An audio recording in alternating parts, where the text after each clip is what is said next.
Welcome to part 18 of Marvel, Evolved from a Vampire. If you encounter any issues or have feedback, please let me know in the comments rather than just disliking the video. Your input helps me improve, and I'm here to make sure you have the best experience possible. I also want to apologize for the recent disruption in our update schedule due to technical difficulties. I'm happy to say everything's back to normal now, and we're back on track. Enjoy the content. Chapter 426 The Duke is Born. Arriving at Skull Island. Wanna know? Chen Luo smiled and said, Tony, do you still remember Phantom? Definitely. That was the partner he personally selected when he followed Chen Luo into the Autobot base. Although after the steel battle suit was successfully developed, he tended to wear the battle suit on the road most of the time. Phantom spent more time with Pepper to protect the safety of his girlfriend, but this did not mean that their relationship was faded. On weekdays, when Phantom is fine, he always stays in the underground garage of Tony's villa, and this is only when he is resting at night. If he wants to during the day, he can even directly enter the elevator that Tony opened for him, leading directly to the living room above. There are a lot of video games that he's specially prepared for Phantom. Bumblebee usually has nothing to do. He also likes to take Peter here to play with Phantom. Plus, from time to time, he wants to show off his skills in front of a few people. Tony, after getting along with each other for a long time, towards Phantom, I truly regard him as my own family. Thinking of the Phantom figure, Tony's eyes suddenly lit up, as if he had thought of something, and he stared straight at the 23 sources of fire in Chen Luo's hand, unable to move any further. Could it be that this thing can... Looking at Tony's unbelievable look, Chen Luo smiled lightly and said, Wouldn't you know if it's possible if you come here and see? After saying that, Chen Luo immediately asked Fury to move all personnel on the ship to the same area to avoid being affected in the future. Fury, who was vaguely expecting this, immediately nodded in agreement, and at the same time asked Hill, Natasha Romanoff and others to quickly organize the evacuation of the people, and came to stand on the deck outside. Chen Luo stood at the front of the crowd. Under the curious gazes of everyone behind him, he slowly came to the front of the deck, raised his right hand, and instantly activated the fire source in his hand with a thought. Click! A dense metallic sound came, and then, under the gaze of everyone, the fire source in Chen Luo's hand began to change rapidly, and the surface seemed to turn into countless small bronze squares, which began to unfold and move regularly. Like ripples on the water, countless bronze blocks moved to the upper and lower sides, exposing the core area in the middle. As the core area is exposed to everyone's view, a bright blue light is seen shining inside. This light looks gentle and full of life. Even if you just watch from a distance, it can give people a kind of spiritual comfort. And comfort. People who originally seemed a little restless during Loki's plan have now calmed down. Their souls seem to have undergone a baptism, and their eyes have become brighter and brighter. Feeling the changes in themselves, everyone's eyes suddenly changed when they looked at the source of fire in Chen Luo's hand. At the same time, they became more excited about Chen Luo's next actions. Under the gaze of everyone, Chen Luo thought, and the next moment, a dazzling blue light beam burst out from it, and then fell straight to the deck at Chen Luo's feet. The light began to spread at a speed visible to the naked eye, but in just a few moments, the entire spacecraft was covered in blue light. Immediately afterwards, as the light dissipated, the fire source returned to normal again. Before everyone could react, the deck under their feet began to move violently. Boom! The entire spacecraft began to shake in the sky. Feeling the vibrations coming from under their feet, the bodies of everyone on the deck also began to shake. Many people fell to the ground without paying attention. The crowd instantly became a little panicked. Screams rang out one after another in the crowd, and for a while, the crowd was in chaos. But the panic did not last long. Soon, as the shaking of the ship's hull ended, the crowd returned to calm again. Is it over? Tony was flying in the sky wearing a battle armor, but was not affected by the shaking just now. He looked at the giant spaceship under his feet with curiosity in his eyes. Chun, did you succeed? Chen Luo said nothing and slowly closed his eyes. At the same time, a very metallic sound sounded from his mind. Master, the Duke is here to report to you. Duke, is this your name? Hearing this voice, Chen Luo subconsciously felt a flash of surprise in his heart. You must know that the other party's consciousness has just been born, but because of the special characteristics of the mechanical life form, in just a short moment, he can absorb all the information that exists in this world through the internet, thus using it in a jaw-dropping way. It's no surprise that he has grown so fast that he has reached the point where he can name himself. It has to be said that this kind of life form does have huge amounts of advantages compared to humans in some aspects. His mood slowly returned to calm. Chen Luo continued to communicate with the other party for a while, and then slowly opened his eyes. He turned around, faced the curious eyes of everyone, nodded slightly, and then said, Don't worry, it's been solved. Now, we can set off at any time. Tony slowly landed next to Chen Luo, looked down at his feet, and couldn't help but have a trace of curiosity in his eyes. Chinso, has this spaceship really turned into that kind of life? Want to know? Chen Luo raised his eyebrows and looked at the other party with a smile. Then he slowly stretched out his right hand and lightly snapped his fingers. Duke, let's go. Yes, Master. The next moment, a dull and metallic sound suddenly sounded from inside the ship. The moment they heard the sound, everyone, including Tony, opened their eyes wide. The four engines of the ship began to slowly shapeshift. The original propellers began to retract, and instead emitted four rays of faint blue light. The light shines, and the energy contained in the reactor instantly turns into infinite power. The powerful energy spurts out 830 degrees, turning into a powerful propulsion force, driving the spacecraft to fly forward at high speed. Compared with before, after becoming a shape-shifting King Kong lifeform, the speed of this spacecraft has increased by 5 times. At full flight speed, it can even reach nearly twice the speed. Although such speed is nothing to Tony and the others, it also depends on the size of the spaceship. Compared with Tony, both the volume and weight are tens of thousands of times the former. In such an exaggerated situation, it is quite incredible to be able to achieve this kind of speed despite its size. After measuring the current speed of the spacecraft through JRVSS calculations, Tony couldn't help but have a hint of shock on his face, and secretly smacked his tongue in his heart. It can actually reach this level. What a terrible life! While he was sighing, suddenly he seemed to think of something, and his eyes suddenly lit up. Wait, if only some possibility came to mind, but now is not the time to talk about this. He shook his head and dismissed the thoughts in his mind. After seeing the speed displayed by the spacecraft, Tony finally felt relieved. After saying goodbye to Chen Luo, Fury, and the others, he and Steve boarded a fighter plane, soared into the sky, and flew towards the ground below. Soon after the two sides separated, Chen Luo and the others arrived at the destination of their trip in only about an hour due to the rapid speed of the latest spacecraft. Skull Island. Chapter 427. Fury's shock. King Kong comes on board. With the Duke's ability, the climate in the Bermuda Sea was no longer enough to affect him. He rushed all the way through thick clouds, and then came to a clear sky and slowly stopped. The spaceship landed slowly, and its huge hull was like a huge dark cloud covering the sky, forming a large shadow on the island below. Coupled with the huge amounts of roar of the spacecraft's internal engine, it caused countless cameras to ring out from the island. A heartbreaking roar. Roar! What sound? Hearing the roars coming from the island, Fury and Natasha Romanoff, who had just stepped out of the deck and looked at the giant island below, were a little surprised. They subconsciously turned their heads to look in the direction of Chen Luo. Don't worry if you want to know. Just read on, and you will understand. When the two heard this, they looked down with some doubts. They didn't let them wait long. As the spaceship got closer to the island, the next moment, with a thunderous roar, in a valley not far from the spaceship, a giant overlord with a body size of about 15 meters appeared. The dragon slowly walked out of it, looking up to the sky and roaring, the aura of being an apex predator spreading unbridled around. Is this a Tyrannosaurus Rex? Seeing the figure appearing below, Fury's eyes widened, his pupils shrank sharply, and he exclaimed in disbelief. But that's just the beginning. Not long after the Tyrannosaurus Rex appeared, in a forest on the other side of the valley, rumbling sounds were heard. Under the stunned gaze of the two people, large dinosaurs of various shapes walked out of it one after another, and the earth began to tremble slightly. The sky is filled with smoke and dust, and the momentum is astonishing. Triceratops, Brachiosaurus, Velociraptor. All kinds of behemoths that only existed in ancient times appeared in their field of vision one after another, which shocked the two of them. In addition, at the very back of the forest, they also vaguely saw a giant creature that was nearly 100 meters tall, with limbs that were much larger than the trees below. It looked like a stick insect and had a face the size of a mosquito. A giant anaconda that is hundreds of meters long and as thick as several people can hug it. Everything is a sight that the two of them have never seen in the past few decades. He stood there in silence for a long time.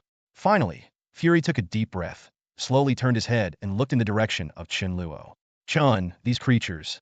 Chen Luo naturally knew what he wanted to ask, so he nodded immediately and replied, You are right, these creatures are the aborigines of this island. If Tony and I hadn't come here by chance, I'm afraid we wouldn't be here. You won't find out the secrets here. Hearing Chen Luo's explanation, the two of them immediately recalled that the news of the disappearance of Chen Luo and Tony Rhodes was once a hot topic in the world. Although at that time, with the return of Chen Luo and Tony Rhodes, the topic gradually fell into silence, but they never expected that there was such a big secret hidden in it. Wait! After coming back to her senses, Natasha Romanoff suddenly thought of something. She looked at the group of ancient creatures below, her eyes gradually brightening. Chun, so when you talk about reinforcements, do you mean these guys? Speaking of this, she nodded unconsciously and agreed. If these ancient creatures participate in the battle, with their size, I am afraid they can really be of great use. But unlike Natasha Romanoff's excitement, Fury's face gradually became serious as he looked at the ancient creatures below. Chun, are you really worried about taking them into the next battle? Although these creatures are powerful, they don't look like they have high-level intelligence. If the next battlefield appears in a city and let these creatures participate in the battle, will it also cause harm to the human side? If these creatures end up attacking us indiscriminately, then letting them participate in the battle may not be worth the gain. As soon as these words came out, Natasha Romanoff frowned and reacted immediately. Although she also had doubts in her heart, Natasha Romanoff did not speak directly. Instead, she turned to look at Chen Luo, waiting for his answer. The same goes for Fury. Judging from their understanding of Chen Luo, it is impossible for Chen Luo to not think of such a problem. So they are very curious about what kind of solution Chen Luo will have. And Chen Luo did not disappoint them. He turned his head and looked not far away. As if he felt something, a smile appeared on the corner of his mouth, and he said softly, "Coming." The two of them were stunned for a moment, but before they could ask, the next moment, their expressions changed. Roar! A deafening roar came from the distance, followed by a terrifying wave of air that spewed out from a distance and quickly swept through the forest below. Countless leaves fell in clusters, and the beasts were frightened, as if they sensed that a natural enemy was coming, and fled in all directions. Lust rose up all over the sky, and the ground instantly became gray. When the smoke dissipated, and then looked down, there was another "where can I see those ancient creatures just now?" Just a roar caused countless creatures to flee. Thinking back to Chen Luo's words just now, both of them seemed to understand something. They looked towards the direction of the sound, and a trace of expectation appeared on their faces. They didn't have to wait long. Finally, as the earth trembled, as far as the two could see, dark figures gradually appeared in their field of vision. At first, due to the long distance, the two of them couldn't see clearly, but as the figure quickly approached here, gradually, they finally saw each other's true appearance. A few hundred meters away from the spacecraft, a huge ape with a size of more than 50 meters was speeding towards this direction. The whole body is covered with jet black hair, which shines with a deep luster under the sunlight. The four sharp sword-like fangs on the ferocious face are exposed in the air, flashing with cold light. The roar shook the sky, and all it took was a random step, and the trees under its feet were instantly crushed by it, leaving a huge footprint several feet deep on the ground. With every move, all the beasts retreated, and all spirits surrendered. Show your dominance. This figure is undoubtedly King Kong. T. What the hell is that? When he saw King Kong's extremely exaggerated and terrifying size, Fury's eyes widened, and he subconsciously uttered a curse word, not hiding his mother's true nature as a troublemaker. After Natasha Romanoff was surprised, she seemed to think of something. Her eyes suddenly lit up. She looked in the direction of Chen Luo and couldn't help but ask, "Chun, is that the helper you mentioned before?" "That's right." Chen Luo nodded slightly, looking at the huge figure running towards us in the distance, then turned his head to look at the two people and said slowly, "Let me introduce to you King Kong, our new partner. He is also a member of the Avengers." Chapter 4, 28 Barton's Condition, arriving at Xavier's school. Boom! Huge amounts of engines roared, and along with 4 dazzling blue lights, the arc reactor was running at full speed. Under the powerful propulsion, the spacecraft began to slowly lift off, away from the island. Just as the spaceship was rushing to the academy, the spaceship deck became more lively than ever due to the arrival of a big guy. "Oh my god! It's really so big. Isn't it as high as a hill? There are such big orangutans in this world. I really learn a lot." Roar! As soon as he finished speaking, King Kong suddenly let out a roar. The sound was so loud that everyone present subconsciously covered their ears. "I asked you, can you be polite? People have names. Didn't Mr. Chen Luo say it all? It's called King Kong, and he's our partner. I advise you to be more careful when speaking. King Kong can understand what we are saying, if you don't want to be thrown off the ship." Hearing this, some people in the crowd were still ready to move. People who wanted to draw a few tubes of blood for research suddenly shrank their eyes, subconsciously took back the test tubes in their hands, and pointed at the former city. But such people are also in the minority. Although under Chen Luo's order, King Kong just stayed quietly on the deck and had no intention of attacking others.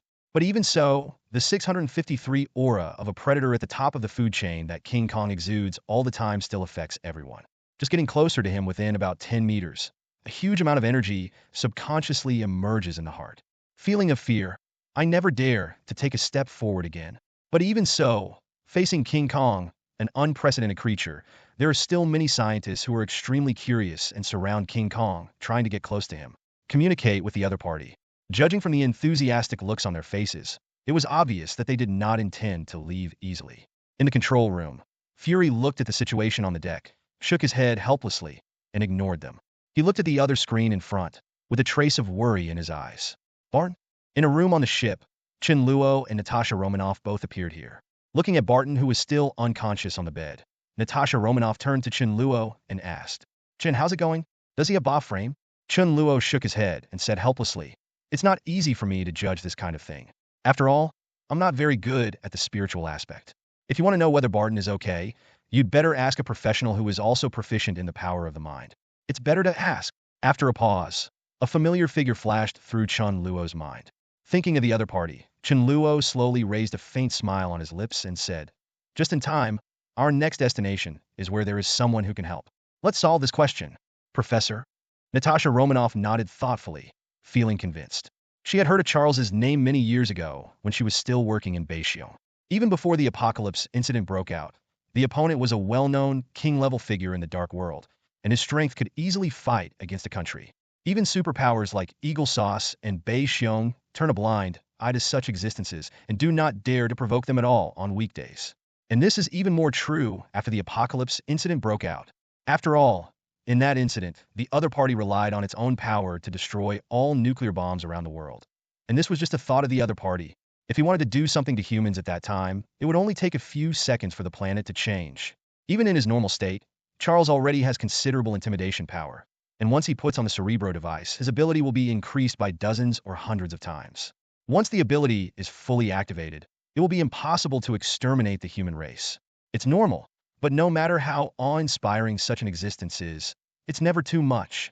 If such a mind master were to take action, even if Barton still failed to recover, Charles might be able to use the power of mind to forcibly reverse his thoughts and restore them to their original state. Definitely, Chen Luo is not sure about this. After all, if the power of Mind Gem is fully unleashed, it will be comparable to the level of a god. Maybe after it is exerted, some connections will be left deep in Barton's soul. Jag is not necessarily a helpless influence. If that's really the case, then he has only one last option left. Time passed quickly, and a few more hours passed.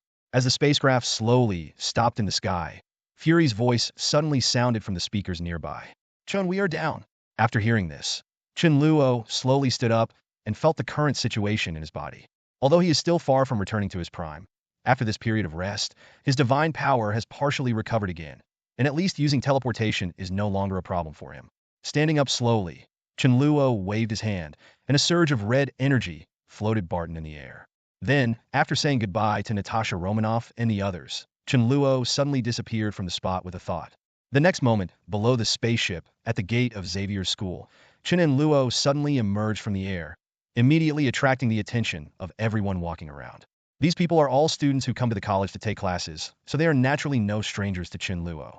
Seeing Chen Luo's familiar face, they were stunned for a moment, then quickly reacted and said hello with a smile. Nodding to everyone, Chen Luo did not stay here any longer. Under the curious gaze of everyone, Chen Luo strode towards the destination with Barton. Soon, when he came to the door of Charles's office and opened the door, that familiar figure instantly appeared in front of his eyes. Professor! Charles raised his head and looked at Chen Luo, who walked in from the door. A smile flashed in his eyes, and he said, Chen, you're here. But then, when he noticed the figure behind Chen Luo, Charles's face changed slightly, and he looked at Chen Luo, wondering. Chen Luo, what happened? Chen Luo nodded, slowly placed Barton behind him on the seat in front of him, and then briefly explained the current situation to Charles. Alien invasion? Gods from the divine realm? Upon hearing the news brought by Chen Luo, Charles frowned, then seemed to think of something, and a glimmer of light appeared in his eyes. That's it. Last night, Hank told me that he had discovered several huge amounts of energy source eruptions hundreds of miles away. I guess that is related to the people you mentioned, right? Chen Luo nodded and admitted. If his guess was correct, the energy fluctuations that Charles and the others detected last night were probably related to the battle between Tony Thor and the others. Although Thor did not unleash his full strength at that time, it was still a demigod-level power after all. Or, it is normal for the energy released to attract Hank's attention. After listening to Chen Luo's narration, Charles also knew the seriousness of the current situation and immediately nodded in agreement. With a thought, the power of his mind surged out in an instant, covering the entire college. At the same time, Chen and others, who were still teaching in the college, heard Charles's voice in their minds. After listening to Charles's story, his expression gradually changed. Chapter 429 Chen Luo's Decision. Mutants gather. On the other side, after telling Qin and others the news and asking them to gather here, Charles did not stop just like that. Instead, he turned his wheelchair to Barton and tried to wake him up. Closing his eyes, the power of his mind surged and then gradually penetrated into the depths of Barton's consciousness. After a moment of careful perception, Charles opened his eyes again, with a gentle smile on his face. He nodded lightly to Chen Luo and said, "Don't worry, he's fine. I didn't find any traces of other spiritual powers in his consciousness. I think that when he wakes up again this time, he will return to his original appearance." Is that so? After hearing Charles's analysis, Chen Luo didn't pay too much attention to anything. He just nodded lightly and put the matter behind him. In fact, even if Barton has not recovered and is still serving Loki, his ability will not pose any threat to Chen Luo. It can be said that as long as he is willing, solving this threat is just a matter of thought, and naturally it is not worth his time. What experience? After settling this matter, Chen Luo began to wait silently. Not long after, there was a sound of hurried footsteps outside the door, and then a beautiful figure walked in from the door. Seeing the person coming, a smile appeared on Chen Luo's face, and he strode forward. Shoo! Looking at Chen Luo in front of her, the joy on Qin's face flashed away, and then was quickly replaced by a touch of worry. "Chen, I heard the professor say, are you okay now?" She didn't care much about the gods or alien invasions that the professor had mentioned before, but after hearing that Chen Luo had lost most of his strength due to the previous battle, Qin's heart suddenly became chaotic. Then quickly walked out of the classroom and rushed towards Chen Luo under the surprised gaze of all the students in the classroom. Seeing the concern in her eyes, Chen Luo felt warm in his heart, smiled, and shook his head. "I'm fine. Don't worry. It's just due to excessive exertion that I lost some strength. It will take some time to recover." Hearing Chen Luo's explanation, Qin nodded first, but still felt a little uneasy and started to check it out personally. After carefully exploring it with his own strength, Qin let out a long sigh of relief. "As long as you're okay." Speaking of this, Qin didn't know what he thought of. A cold light flashed in his eyes, and he said in a deep voice, "Since your strength has not been restored yet, Loki can just leave it to us to deal with it. Whether it's him or the Chitauri army, I will make them pay the price." As soon as she finished speaking, a deep flame instantly rose up in the depths of her eyes and disappeared in a flash. At this time, Chen Luo seemed to feel something. His heart suddenly tightened, and a great sense of crisis came from his heart. Although it quickly dissipated, this feeling still attracted Chen Luo's attention. His eyes subconsciously looked at Qin beside him. Although nothing remained the same, Chen Luo always felt that the sense of crisis just now was definitely related to her. Could it be that? An idea flashed through Chen Luo's mind instantly. Thinking of this possibility, Chen Luo's heart suddenly sank, and a trace of worry flashed in his eyes when he looked at Qin. There is no doubt that the fatal sense of crisis, just now, can only be achieved by the Phoenix Force that is still hidden deep in Qin's consciousness. Once Qin truly awakens the Phoenix Force, I am afraid that even if he is now a powerful demigod, it will be difficult for him to be his opponent. Although he is a little worried about Qin's situation, the threat from Loki has never been resolved, so he can't say much about it now. On the contrary, if no one on Loki's side can check and balance them in the end, they may really need the help of Phoenix to win. But if things really progress to that point, even if the matter on Loki's side is resolved, there may be a new trouble on Qin's side. Thinking of this, Chen Luo suddenly felt a slight headache. But before he could think about it for long, with a burst of footsteps, Scott, Aurora, and others arrived one after another and gathered together. "Chen!" Seeing Chen Luo, several people simply said hello, but they also knew the seriousness of the situation, so they didn't spend much time chatting, and then quickly got into the mood. "Professor, what should we do now?" Scott was the first to ask. Charles did not answer this. Instead, he turned to look at Chen Luo, gestured with his eyes, and said with a smile, "You don't have to ask me about this. Let Chen Luo make the arrangements. I'm afraid I can't go with you this time." Hearing this, Scott and others' expressions changed slightly, and they hurriedly said, "Professor, why did you?" Before he finished speaking, he was interrupted by Chen Luo on the side. "I also specifically requested that the professor not be allowed to go." After attracting everyone's attention, Chen Luo started to explain. Chen Luo naturally has his own ideas about this. Although Charles's psychic ability is likely to play a huge role on the battlefield, this time they are facing an alien Chitauri army, and they are from under the command of the Mad Titan. "Please give me flowers -0. It is not impossible for such a famous god-level powerhouse to have any technology or means in his hands that can resist the erosion of the power of the mind. Once there is such a backup, the existence of the professor will not have any effect on them. Help, but due to physical reasons, it is also likely to become a drag on the team. And then again, Even if the professor cannot visit the battlefield in person, his ability can still be used. After all, after so many years, even if the psychic strength instrument was destroyed, it has been completely restored and rebuilt with the help of Hank, a technological genius. Therefore, the professor only needs to wait here in the college. If anything happens, he can lend a helping hand in time. This arrangement is a good thing for him and others. After listening to Chen Luo's explanation, everyone nodded slightly, but after thinking about it carefully, Scott still hesitated and said, "But what if the college is invaded after we leave?" At that time, there was no one else in the college to help except the professors. Otherwise, I would still just stay. I'll stay. Hank strode to Charles's side and said with a smile, "Scott, your ability is most effective on the battlefield. Staying here will only tie up your hands and feet, so you'd better leave this place to me." What Hank said is correct. With the destructive power of Scott's pair of Cyclops, once a battle starts in the academy, he will definitely be restrained in order to avoid hurting innocent people. I am afraid that the strength he can exert here may not be possible. Comparable to Hank. Scott himself knew this very well. So after just a moment of hesitation, he nodded lightly and no longer had any objections. After a short discussion, everyone found that in addition to the three powerful forces of Chen, Scott, and Aurora, there were also the new generation of X-Men who had just graduated from the academy, namely the Shadowcat Katie and Colossus Piotr that Chen Luo met back then, Fireman John, Iceman George, and other members of the younger generation. Although the total number of people is only about 10 people, each of these people has the same strength, or even completely surpasses the captain. If the war really comes, the role these people can play will definitely exceed the imagination of many people. Chapter 430. Arriving at the base. Goodbye, Optimus Prime. After asking Scott and others to go find Tony and join them, Chen Luo kept moving and immediately set off, returned to the spacecraft, and then rushed towards a base in the distance. I have notified Craven, and he has also begun to mobilize manpower. I think it won't be long before the others can join us. I have tried to contact the senior management at Mutant, and there is no problem with them taking action against the professor, but over at Eden, seeing Fury's somewhat ugly expression, Chen Luo waved his hand with a calm expression. "It doesn't matter. I understand the situation with Eric. He has other things to be busy with. Even if those people agree, he won't just walk around at will. Because he has devoted his energy to researching mutant transformation equipment for many years. Eric is now much older than before. It is still unknown how much of his 0-93 strength can be used. At this time, if an old man like him is allowed to, if you go out and fight hard, whether you can go back or not is a question. Once something unexpected happens, without this king-level combat power in Eden, I am afraid that this only mutant country will also disappear." Chen Luo has no doubt about this. After all, Eric's threats and past actions are seen by the top human beings. Even if he can take the initiative to fight against the army led by Loki this time, after his death, the human side will not think of such a sentiment. He would not choose to attack the Garden of Eden.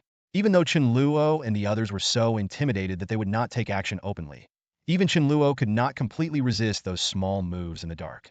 So at this time, Eden probably needs Eric's presence more than they do. After understanding this, Chen Luo never planned to let the opponent take action from the beginning to the end. With their current strength, even if Chen Luo and Thor's strength has not fully recovered, it is no longer a problem to deal with Loki and the others.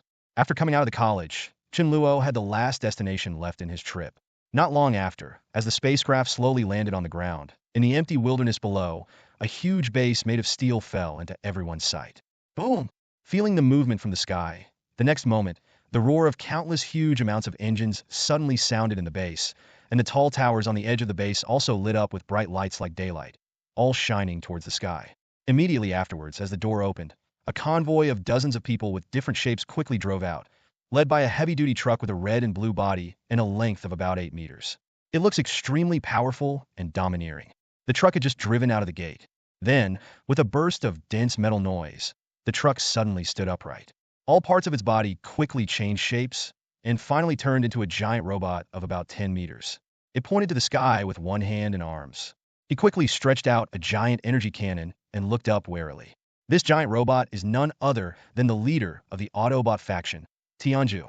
Almost at the same moment, behind Optimus Prime, other Autobots were also shape-shifting, holding various weapons in their hands, all pointing to the sky. The dazzling light in the weapons condensed, and they were ready to attack at any time. Decepticon, looking at the giant spaceship slowly landing in the sky, Optimus Prime's voice was more serious than ever before, and an extremely heavy sense of oppression arose in his heart.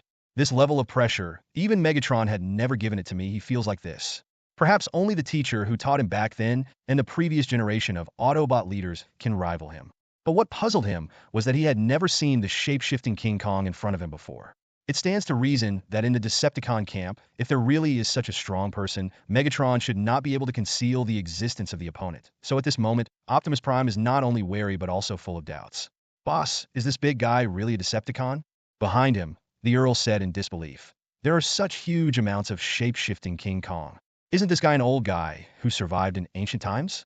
You mean fallen King Kong? RC's voice was full of surprise. She raised her head and looked at the giant spaceship that was several kilometers in size above her head. She said, those were powerful men who disappeared on Cybertron many years ago. It is said that he is the ancestor of all shape-shifting diamonds, and each of them has the power to destroy the world. Speaking of this, RC paused, shook her head slightly, and said, although this shape-shifting King Kong is very powerful, I don't feel the ancient aura of the fallen King Kong from him. That's right. Optimus Prime also nodded and agreed. In him, I feel a breath of new life, as if he was born not long ago. A new shape-shifting King Kong. How is this possible? The Count was shocked and subconsciously said, aside from the source of fire and the goddess of life, there is no other way to give birth to a new shape-shifting King Kong. The goddess is still on Cybertron. The only one on Earth right now is. The voice gradually became quieter. At this moment, Optimus Prime and his party seemed to have thought of something, and their hearts ached. They definitely knew the whereabouts of the fire source, but Chen Luo was not a member of their shape-shifting King Kong clan. The reason why they agreed to hand over the fire source to Chen Luo for safekeeping was because they had never thought that the other party could really control the fire source. The power of the source, but now it seems that they still think too simply. As if to verify their guess, the next moment, the air in front of everyone suddenly shook, and then Chen Luo slowly appeared in front of everyone. Everyone, long time no see. Your Excellency, Chen Luo. It's really you. Looking at Chen Luo in front of him, Optimus Prime was shocked and silent for a moment. Then he looked at the sky and asked, Your Excellency, is that shape-shifting King Kong? You are right. That was indeed created by me. Chen Luo did not deny it, but nodded and admitted it. Hearing Chen Luo's admission, although they had already expected it, everyone was still shocked and couldn't believe it. It's called Duke, and I created it for the upcoming war. War? Everyone was stunned, and their attention was instantly attracted. Chen Luo nodded, looked at everyone, and said seriously, Everyone, this is why I am here. This war needs your help. Chapter 431 The Autobots Gather, Tony's Thoughts. After listening to Chen Luo's narration, Optimus Prime and the other Autobots instantly fell into silence. After a moment, Optimus Prime's voice sounded. So, now the Earth is about to face an invasion by the Chitauri? The Chitauri army under the Mad Titan? Huh? Do you know him? Chen Luo's eyes lit up slightly, and he looked at him. Optimus Prime nodded heavily, his tone unprecedentedly solemn. When we were still on Cybertron, the Mad Titan was already a well-known powerhouse in the universe. Although we have never met each other, we still know something about the Chitauri army. If the news we know is correct, wherever the Mad Titan passes, every planet will be slaughtered by him, and the Chitauri army is his sharpest blade. Optimus Prime. After listening to Optimus Prime's information, Chen Luo thought for a moment and asked, Do you know the specific strength of Chitauri? For example, how many god-level people do they have? Hearing this, Optimus Prime shook his head and replied, Sorry, I don't know this. But I have heard that the Chitauri army once slaughtered an entire planet alone, and there were 2 strong demigods on that planet. So if my guess is correct, the Chitauri Clan 29, there should be at least 2 demigods. At least 2 demigods? Chen Luo nodded thoughtfully, his eyes shining with light. According to his understanding, during this Earth crisis, Thanos did not choose to come directly because he was intimidated by Odin and the Sorcerer Supreme. Therefore, in addition to Loki, the only people they had to face this time were Chitauri. But even so, if the Chitauri come out in full force, it will be a huge amount of challenge for them. In terms of the strength currently possessed by the Earth, if Chitauri really only has 2 demigods, then even if Chen Luo Thor and Chen Luo Thor have not returned to their heyday, they will be enough to deal with it. But if there are more than 2 demigods, then they may be in trouble. Putting this idea aside for the moment, Chen Luo raised his head and looked towards the sky. So, Optimus Prime, are you willing to join this time? Nodding heavily without any hesitation, Optimus Prime's heavy and serious voice sounded. Now the Earth is also our home. We also have a responsibility to protect the Earth. The other Autobots behind Optimus Prime did not speak, but nodded in agreement. Now they have been on the Earth for quite some time, and because of Chen Luo's care, the Autobots have been living a peaceful life that they had dreamed of before. Without the harassment of the Decepticons, there is no need to continue fighting among the same kind, let alone wandering in the universe. Looking back on the wandering life they lived before the Earth, at this moment, their desire to protect the Earth is unprecedented. The intensity. After all, this is not just a fight for humans, but more importantly, for themselves. Your Excellency Chen Luo, we Autobots will make preparations at any time. If a war really breaks out, we will arrive as soon as possible. Optimus Prime lowered his head and looked in the direction of Chen Luo, solemnly making his promise. Hearing his answer, Chen Luo nodded and was about to say something. However, at the next moment, in the sky above his head, the voice of Duke Huge Amount sounded. Master, Mr. Stark has sent news that there is a sudden energy fluctuation in the Rubik's Cube at the top of the Stark building, and the portal has been opened. The Chitauri army is about to arrive. Mr. Stark hopes that the Master will return as soon as possible for support. After finishing his words, Chen Luo's eyes narrowed. He looked forward and said in a deep voice, Optimus Prime, it seems it's time for you to appear. Optimus Prime nodded heavily, turned around and looked behind him, raised his arms and shouted, Autobots attack! Target, New York! Yes!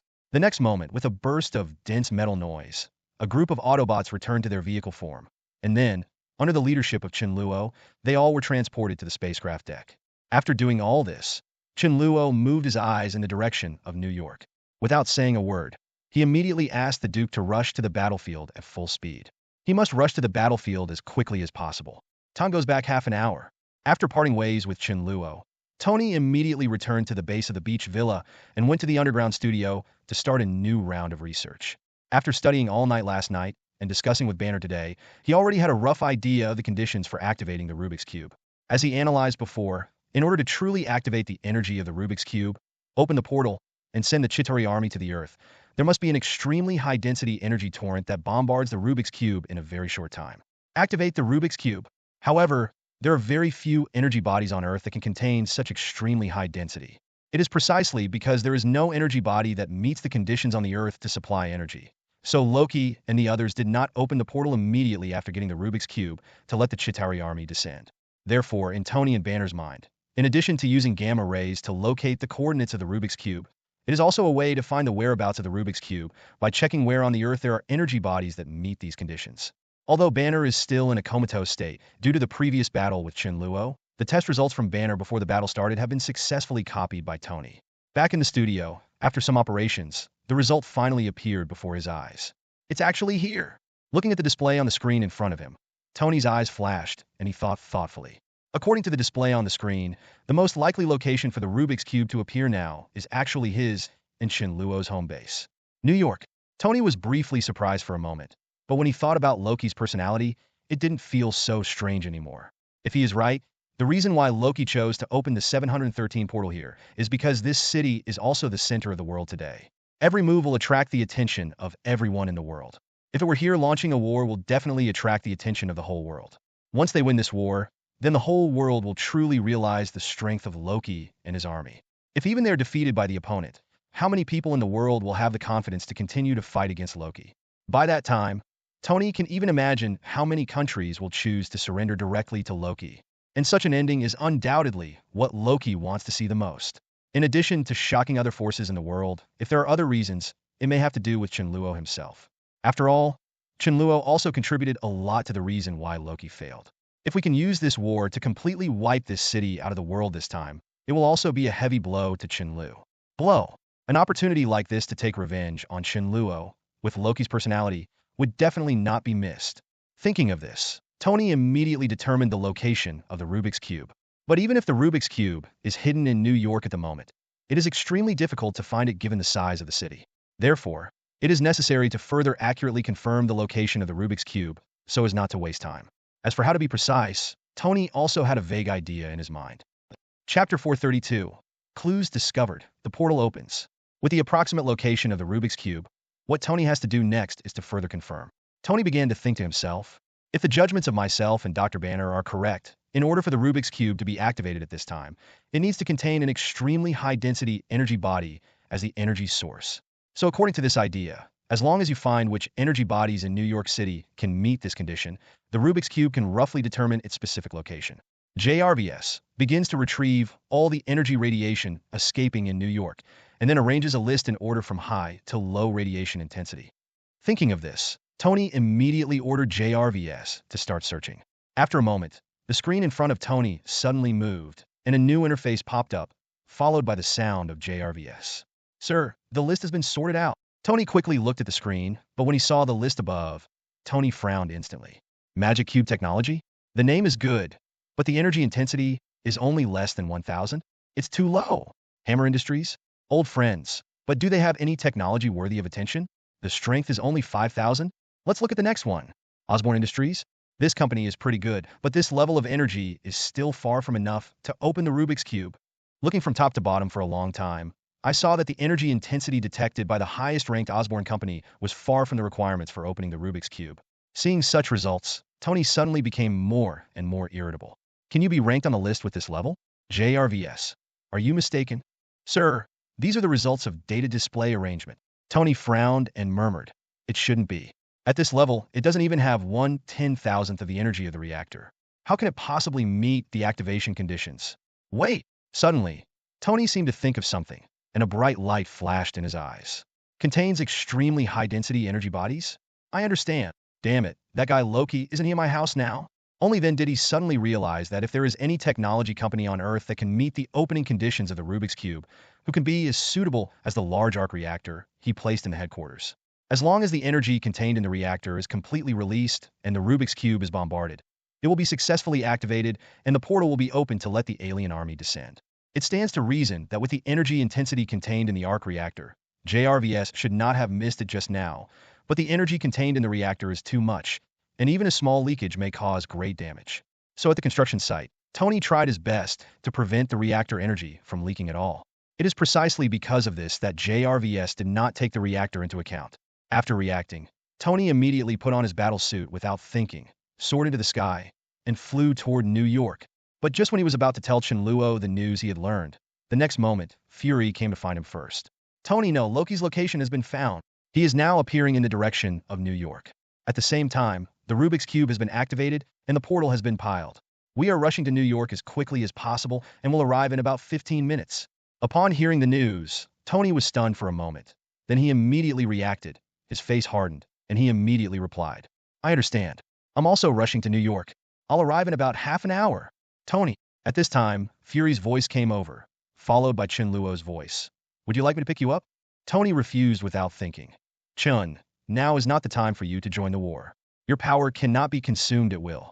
The situation on Loki's side is not clear now. It is better for you to conserve your strength and use it on the battlefield. After learning about Loki's movements, especially after learning that the other party had successfully activated the Rubik's Cube and opened the portal, Tony had already thought clearly that in this war, if there was no demigod strongman besides him on Loki's side, then this Chitauri army will definitely not be their opponent. But if the opponent has other powerful demigods, then Chen Luo and Thor will be their last trump card. However, because the two of them have consumed most of their strength due to the previous battle, even if they have recovered some strength in these few hours, they have not reached their peak state. Therefore, it is best for them to save their strength to deal with other demigods. Most suitable. I understand. Then come back as soon as possible. Sheen and the others in New York have already rushed there first, and they should be able to hold on for a while. Tony nodded without saying anything more. After hanging up the communication, the reactor in his chest quickly started to operate. A large amount of energy quickly poured in, and the power system was operating at full capacity.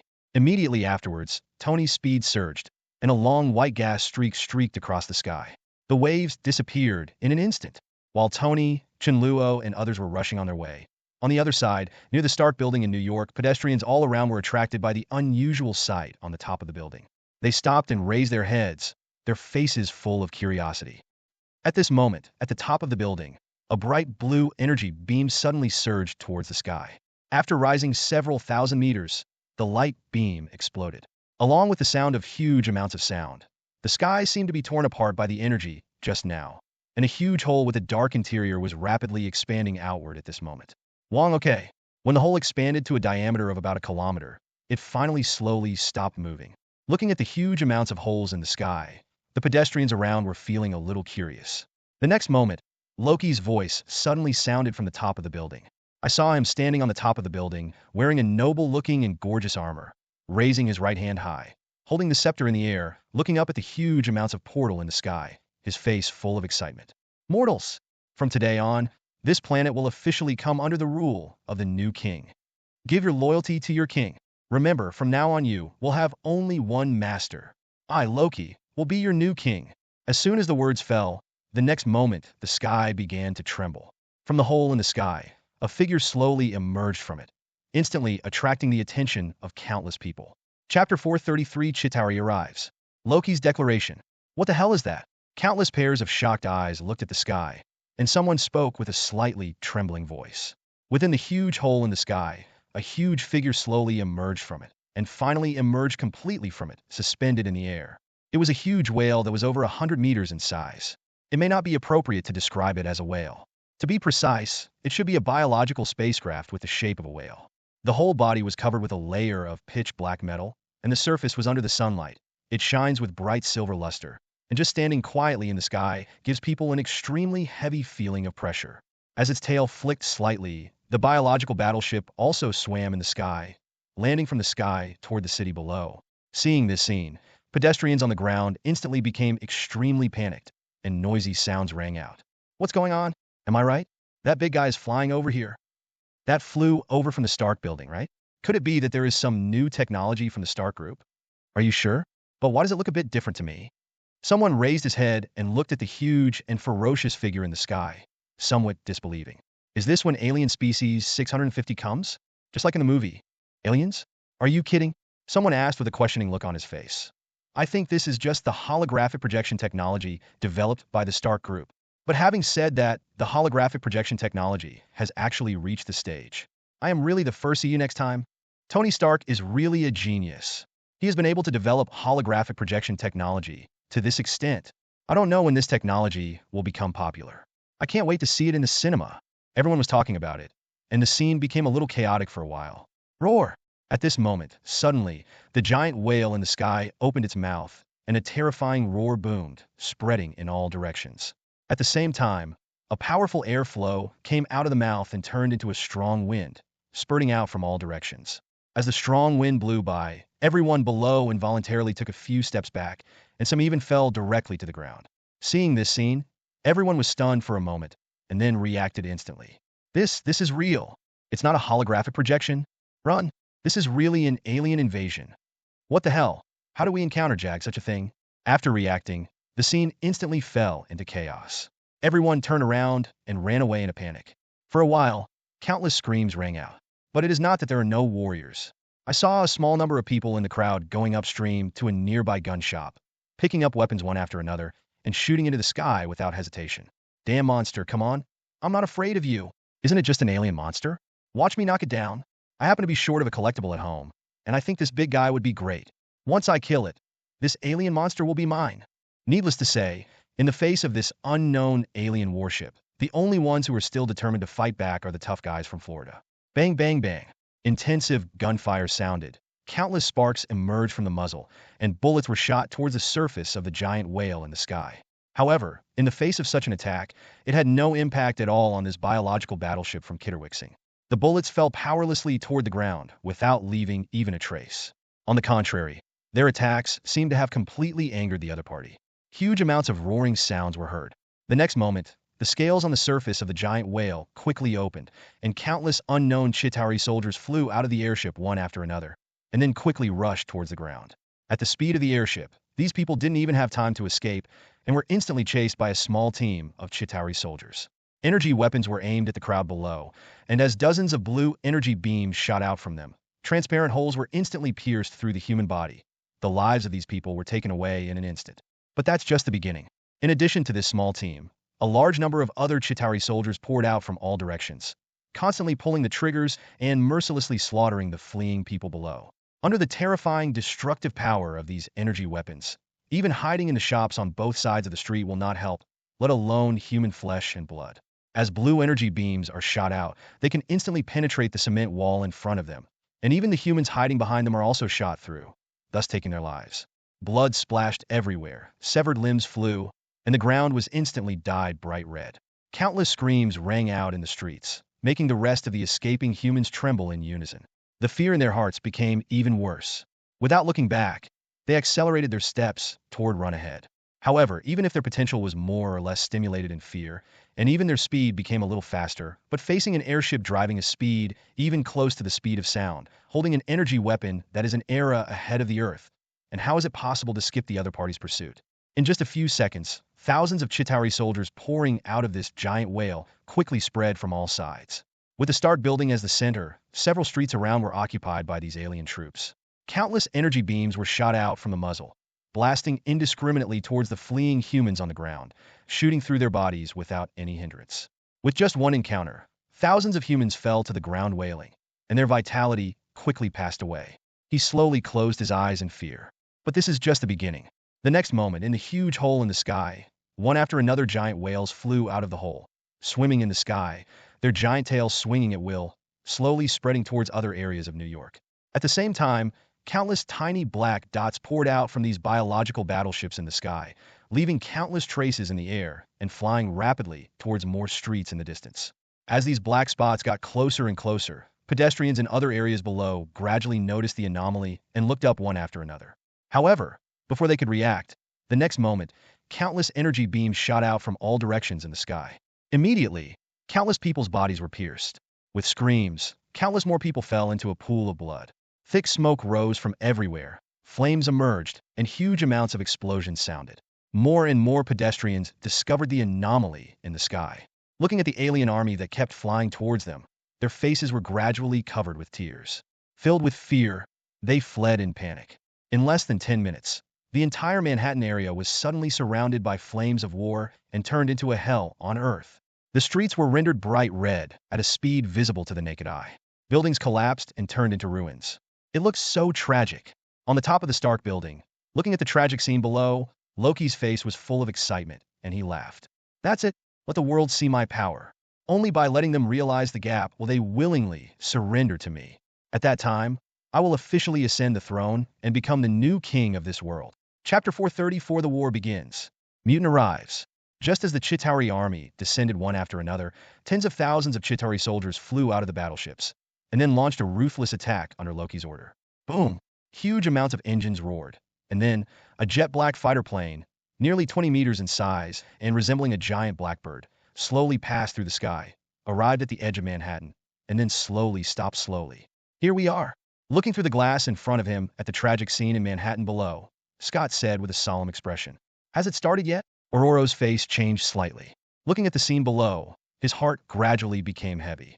It seems we are still a step too late. Although less than 15 minutes had passed since the portal opened, the entire Manhattan area was shrouded in flames of war in just 15 minutes in front of the Chitauri army's advanced weapons and equipment that were several eras ahead of the Earth. Turned into a hell on Earth. Just as Scott and his team had just arrived at the edge of the area. As more and more spaceships poured out of the portal, the Zeta Swiss army gradually spread to other areas. Just like now, one of the biological battleships seemed to have discovered something unusual here. Its tail swung, wandered in the sky, and flew slowly towards this side.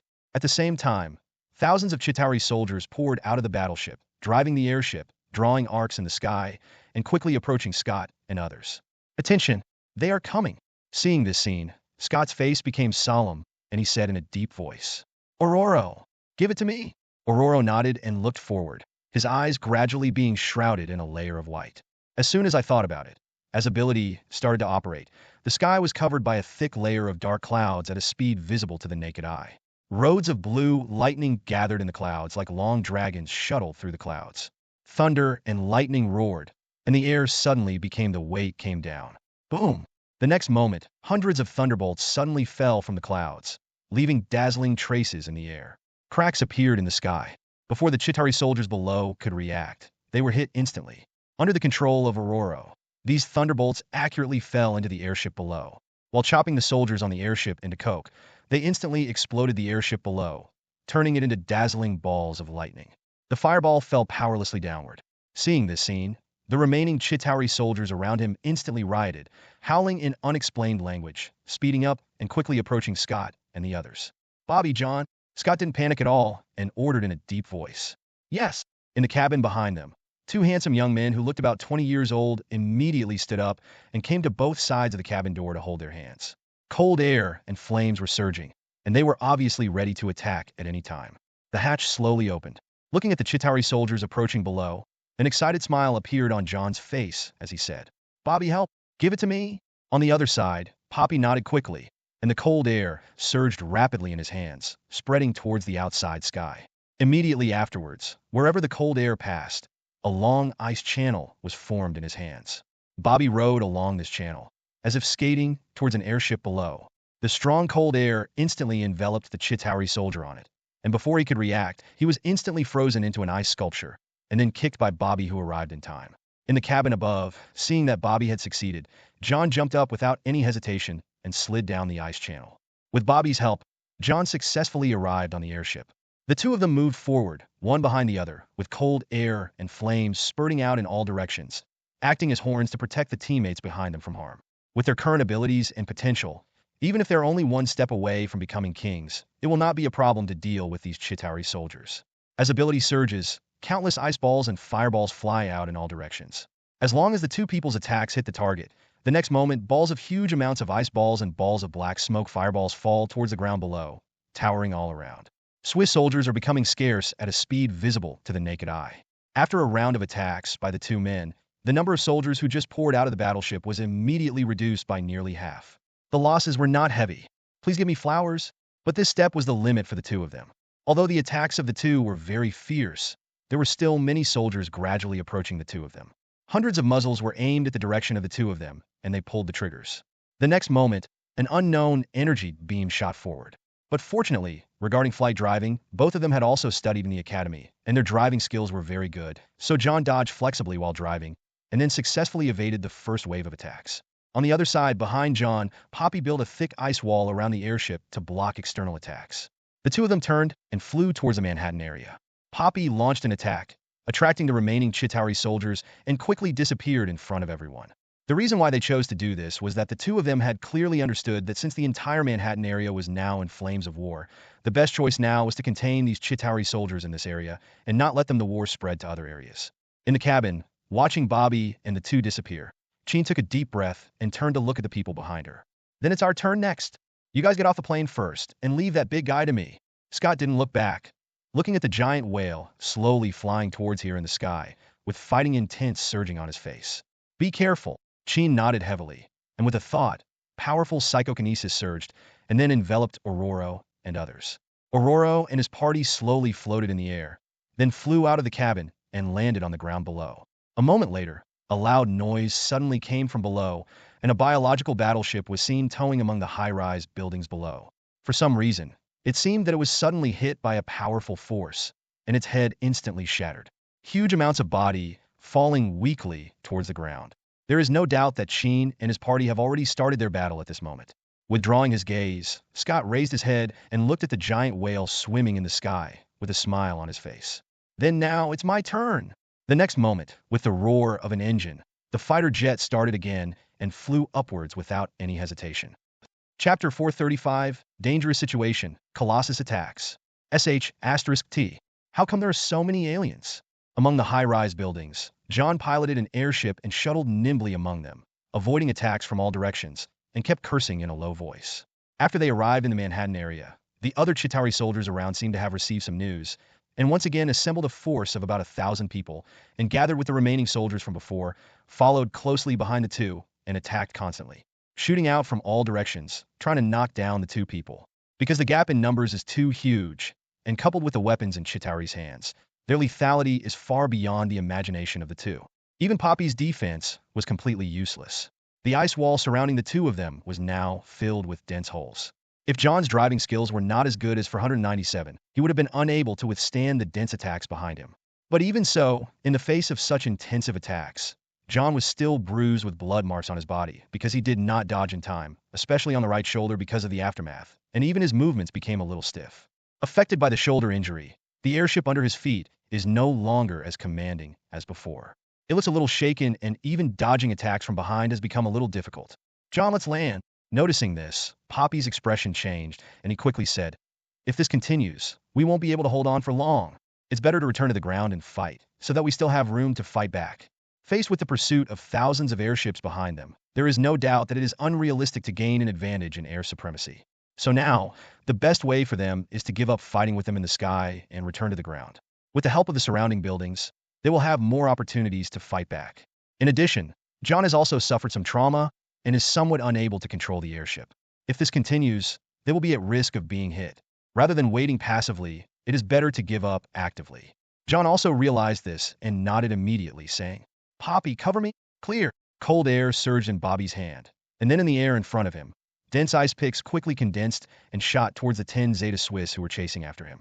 Then, taking advantage of the opponent's dodge, John released his hands and jumped off the airship together with Bobby. Poppy's hands spurted cold air, and a long ice channel was instantly formed. John followed closely behind, and he and Poppy followed this channel and slid down to the ground below. In the blink of an eye, the two landed successfully. As soon as they landed, Bobby immediately pulled John and took shelter in a shop on the street. Only then did the two finally have time to rest. Looking at the wounds on John's body, Poppy stretched out his hands, cold air surging in his palms, and quickly moved to cover the John's wounds. In the blink of an eye, a thin layer of ice crystals covered his wound, instantly condensing it. As ice enveloped him, the wounds on his body finally stopped bleeding. This is the only way to stop the bleeding now. Seeing this, Poppy breathed a sigh of relief. But you'd better not do too strenuous exercise next, otherwise your wound is likely to burst again. John moved his body and grinned slightly. Bobby, do we have any other options now? Hearing this, Bobby's face froze and he was speechless. Don't think so much, Poppy. We have more important things to do now, don't we? John stood up slowly and came to the door of the store, with a fierce fighting spirit surging in his body. Next, it's time to counterattack. Say it. John pushed the door open and came out. The flames in his hands condensed into huge amounts of fireballs, which quickly shot toward the Chitauri in the sky. Boom! Violent explosions sounded, and at this moment, the sky above this street was replaced by a raging sea of fire. Seeing John's performance, Poppy's eyes slowly became firm. Without saying anything more, he also rushed out of the door. The cold air surged from his body and turned into a winding ice passage. While sliding along the passage, he moved his hands. Countless cold air spurted out and attacked the sky. Meanwhile, on the other side, after Chen and his party successfully landed on the ground, they immediately began to make arrangements. Katie, you can move freely next. Your ability is not suitable for fighting, so your mission is to save people. Understand? Aurora looked at Katie in front of him seriously and ordered. I see. Katie nodded, said goodbye to Chen and the others, and then turned around to go back to the family. The moment it touched the wall in front of her, Katie's body instantly transformed into a phantom, then sank directly into it and disappeared. Pyatt, have you seen that big guy? It's handed over to you. I see. In front of everyone, a man who was 2 meters tall, covered with a layer of bright steel, and whose muscles bulged and looked extremely strong, strode forward, not far ahead, towards the road that was dragging on the high-rise buildings. Walk in the direction of the giant whale. As he walked and ran, the ground began to shake slightly. Wherever Colossus passed, he left deep footprints on the ground, and the sound was extremely shocking. Coming to an abandoned car, Colossus stretched out his hands and lifted the car, which weighed several tons, directly over his head, and then threw it towards a passing airship in the sky. Boom! With his precise throw, the airship was hit instantly. It shook violently, its direction suddenly shifted, and finally it hit the Colossus' direction. Seeing this, Colossus had no intention of evading. He roared and stretched out his hands. Just as the airship hit 3.2, he instantly held it in his arms. 2 long ravines were plowed under his feet, and then he slowly stopped.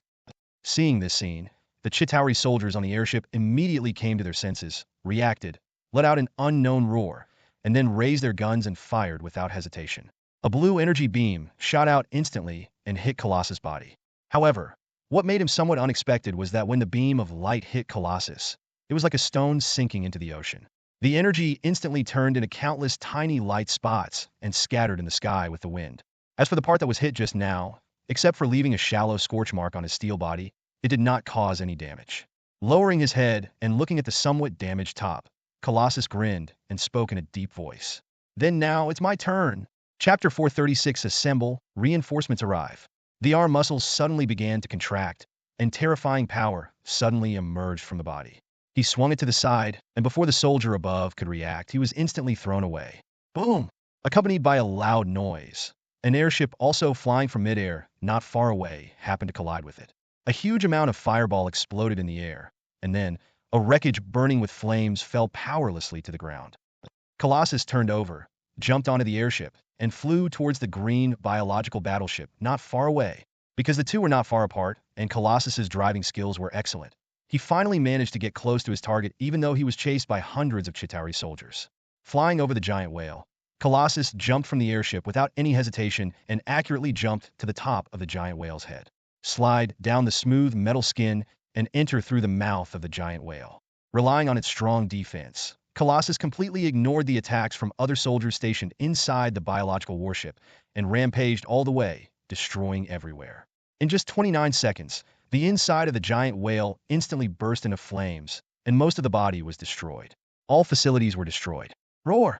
Huge amounts of wailing sounded, and countless dazzling flames spurted out from various parts of the giant whale's body. As all the equipment in the body was destroyed, the giant whale finally lost power and fell to the ground. Boom! The earth trembled slightly, and a huge amount of deep pit instantly appeared on the ground. The flames burned brightly and illuminated the sky, instantly attracting the attention of a nearby Chitauri soldier. Seeing that the battleship was destroyed, countless Chitauri suddenly flew over in airships. Countless black spots in the sky gathered one after another, forming a large black cloud that slowly enveloped the area. No, Pyotr is in danger. Upon seeing this, Ororo, who was watching the whole process, suddenly changed his expression. Without thinking, his eyes were instantly covered with white, and he immediately planned to provide support. Dark clouds gathered in the sky, and the next moment, hundreds of lightning bolts fell one after another, hitting their targets instantly. Boom! Continuous explosions were heard one after another, and within seconds, hundreds of Chitauri soldiers were instantly covered in flames, turning into huge amounts of fireballs and falling towards the ground one after another. However, although Ororo's attack was powerful, it was still somewhat powerless against the thousands of Chitauri soldiers. On the other side, Chen had tried her best to prevent the Chitauri soldiers from approaching. If it weren't for her blocking, the number of soldiers gathered near the battleship would probably be close to tens of thousands. And not only these Chitauri soldiers, where the portal is located, Loki seems to have noticed something abnormal here at this moment. Several giant biological battleships are flying towards this direction. Large clouds cover the bottom, and the momentum suddenly becomes heavier. Facing such a large number of Chitauri soldiers, even if Colossus could resist for a moment, there would be absolutely no chance of survival in the end. Looking at the scene ahead, Ororo and Chen suddenly had a flash of anxiety in their eyes. However, at such a critical moment, the next moment, strong winds blew up, and a terrifying whistling sound suddenly sounded from not far away from the two of them. Huge amounts of wind and waves turned into substance, sweeping forward. When I turned around subconsciously, I saw a giant tornado with a size of 100 meters slowly moving forward, surrounded by lights, vehicles, and even the ground on the streets. They were all blown up by a layer of land and gathered in the direction of the tornado. After absorbing these things, the power of the tornado seems to have become much more powerful, and the suction force has become more and more terrifying. At this moment, even other Chitauri in the sky that are quite far away from the tornado have been affected one after another, and they are moving uncontrollably, flying in the direction of the tornado. The moment it was caught in the storm, the terrifying wind pulled it down. Street lights, vehicles, and the airship driven by Chitauri soldiers were gradually broken down and broken into countless fragments that merged into the storm. The speed of the tornado did not slow down, and it quickly swept away in the direction where the giant whale fell. Wherever it passed, the Chitauri soldiers around them who had not had time to dodge were sucked into it between the knees. To generate interest. Due to the unexpected involvement of the tornado, the Chitauri army that had originally surrounded the giant whale below instantly became confused and scattered to avoid it. Chance! Seeing this scene, Ororo's eyes suddenly lit up, and his body was slowly wrapped in the airflow and floated into the air. The eyes suddenly turned white, the clouds in the sky became a little thicker, and the thunder and lightning became more and more dense. Thunder and lightning fell from the clouds constantly, striking at the heads of the Chitauri soldiers who were fleeing for cover. At this moment, a loud noise suddenly came from the top of the giant whale on the ground, and a large hole was instantly blasted out of the metal scales on the top. Then, Colossus' figure slowly crawled out of the hole. As soon as he came out of the cave, he looked up. When he saw the giant tornado sweeping in front of him, Colossus' expression changed. Without thinking, he immediately jumped off the top of the battleship and ran in the opposite direction of the tornado. But facing the rapid speed of this tornado, with the speed of Colossus, the possibility of escaping from its envelope is extremely slim. Fortunately, this tornado seemed to be able to distinguish between friend and foe. Just when it was about to approach Colossus, its suction suddenly slowed down, and then it slowly dissipated. When the wind dissipated and he felt the movement behind him, Colossus hesitated, turned his head subconsciously, and looked back to see the doctor. What happened? Not only him, but also Aurora and Chen had a flash of curiosity in their eyes when they saw the scene in front of them. They didn't let them wait for long. Then, a strong figure surrounded by air currents slowly appeared. It fell from the sky and appeared in front of everyone. Is her? 440 seeing the coming person, Chen's eyes flashed with surprise, and he nodded slightly, with a smile on his face. Chen, do you know her? Aurora looked at her curiously. Chen was about to answer, but at this moment, she seemed to suddenly feel something. Her face changed slightly, and she looked up towards the sky. I don't know when, on the top of the high-rise building around a few people, there were hundreds of figures wearing black windbreakers standing there, holding guns in both hands. Dazzling firelight flashed one after another, and countless bullets turned into a hail of bullets, shooting in the direction of the other Chitauri soldiers around. Boom, boom, boom. Explosions sounded one after another, and airships in the sky turned into fireballs and fell towards the ground one after another. Under the powerful firepower, hundreds of Chitauri soldiers fell in just a few seconds, and the surrounding sky became silent, and a large blank area was instantly cleared. And this is just the beginning. Immediately afterwards, a sharp sword flashed in the air, instantly covering the area 100 meters ahead. The next moment, when the light of the sword gradually dissipated, the giant biological battleship flying in the sky at this moment stagnated for an instant. Then, under the shocked gazes of countless pairs of people around it, the giant whale slowly cut open from the middle, and the incision was smooth and flat, falling to both sides. Looking at the two halves of the giant wreckage that fell below, the surrounding air fell into silence for a moment. Chapter 437 Blade, Wolf King, and Dracula gather together. The arrogance of a demigod. As the light of the sword dissipated, a tall and burly man wearing a black leather jacket and a long sword on his back stood on the spot. Looking at the wreckage in front of him, Blade grinned, and two sharp fangs were exposed in the air. Roar! From the other side, a huge roar like a beast sounded. The next moment, a giant werewolf troop with a body length of about 2.5 meters and covered with silver hair jumped from the top of a tall building and headed towards the bottom. The Chitauri soldiers rushed in the direction.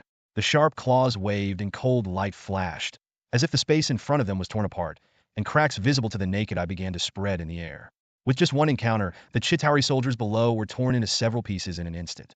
With a series of shrill howls, blood splattered everywhere. They immediately fell and lost their life. He accurately landed on the airship driven by these soldiers, kicked out at will, and kicked the broken limbs under his feet from the airship, then picked up the fallen weapon and roared at the other soldiers around him. For a time, hundreds of werewolf elites occupied the airship in an instant, armed with weapons, and launched a pursuit in all directions. Lucian! Looking up at the sky, Blade shouted, and then jumped up. The next moment, an airship passed over the sky, and a huge wolf claw stretched out, instantly grabbed Blade's right hand, and pulled him to the airship, and then the two of them flew towards a giant battleship ahead. As the werewolf troop disappeared into the air, countless piercing screams rang out from the sky, instantly attracting everyone's attention. Subconsciously, Aurora raised her head and looked towards the sky. When Aurora saw the scene in the sky, her expression changed instantly. What is that? Don't worry, Aurora, Chen's voice sounded. They are not our enemies. Them. Aurora's eyes widened instantly, as if he understood something. He took a deep look at the sky, and then said nothing more. In the sky, a black ink cloud was seen flying from a distance. If you look closely, you will see that this ink cloud is made up of countless bats, and its speed has reached the speed of sound. In the blink of an eye, thousands of Chitauri soldiers below were enveloped. A moment later, when countless bats were flying in all directions, and when these soldiers were exposed to the air again, they were completely reduced to skin and bones. Even the armor on their bodies could no longer be worn, and they crashed towards the ground with the airship. Accompanied by the sound of huge amounts of explosions, countless fireballs rose from the ground. As these soldiers fell, most of the area was immediately cleared again. The bats quickly gathered towards the sky. When these bats slowly dissipated, at this moment, three figures wrapped in red light were quietly suspended in the air, motionless. Xiaomei! At this time, one of the figures finally spoke. Dracula turned his head and looked at his precious daughter. Worry flashed in his eyes. Dad, don't worry. Mavis blinked his big eyes, his face full of confidence. You saw just now, these people are no match for me. Hearing this, Dracula didn't feel like saying anything more and nodded lightly, but there was still worry that could not be concealed in his eyes. After receiving the news from Craven asking for help, Dracula originally planned to come alone, but Mavis and Erica got the news out of nowhere and insisted on coming together to face their own family. Dracula had no way to refuse his baby daughter's request, so he could only nod his head and agree. Although it seemed just now that the strength of these aliens was not as strong as he imagined, he still did not intend to put his precious daughter in danger. He glanced at the ground below. When he saw the figure of Qin among them, he subconsciously narrowed his eyes slightly, thought about it, and finally put down some of his thoughts. Xiao Mei, Erica, just fight with them. With your strength, there shouldn't be any danger.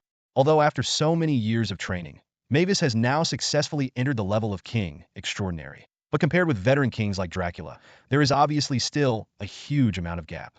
Although the Chitauri soldiers don't seem to be strong, no one can guarantee whether there is a strong one on the other side. Once a strong one comes, if something goes wrong with his precious daughter, he may not even have time to regret it. On the contrary, if Xiao Mei is allowed to act together with Qin and the others below, her chance of encountering danger will be much smaller. And coupled with the relationship between the two, even if Mavis does encounter any danger, the other party will not ignore it. Hearing this, Mavis subconsciously looked down in the direction of Qin, thought about it, and nodded without refusing. I see, Dad. Then be more careful with yourself. Dracula smiled proudly, and a powerful momentum instantly emerged from his body and spread to all directions. Don't worry, Dad is very strong. Leave those big guys to me. Xiao Mei, Erica, you have to take care of yourselves. That brat will be here soon. Before he comes here, leave this place to me.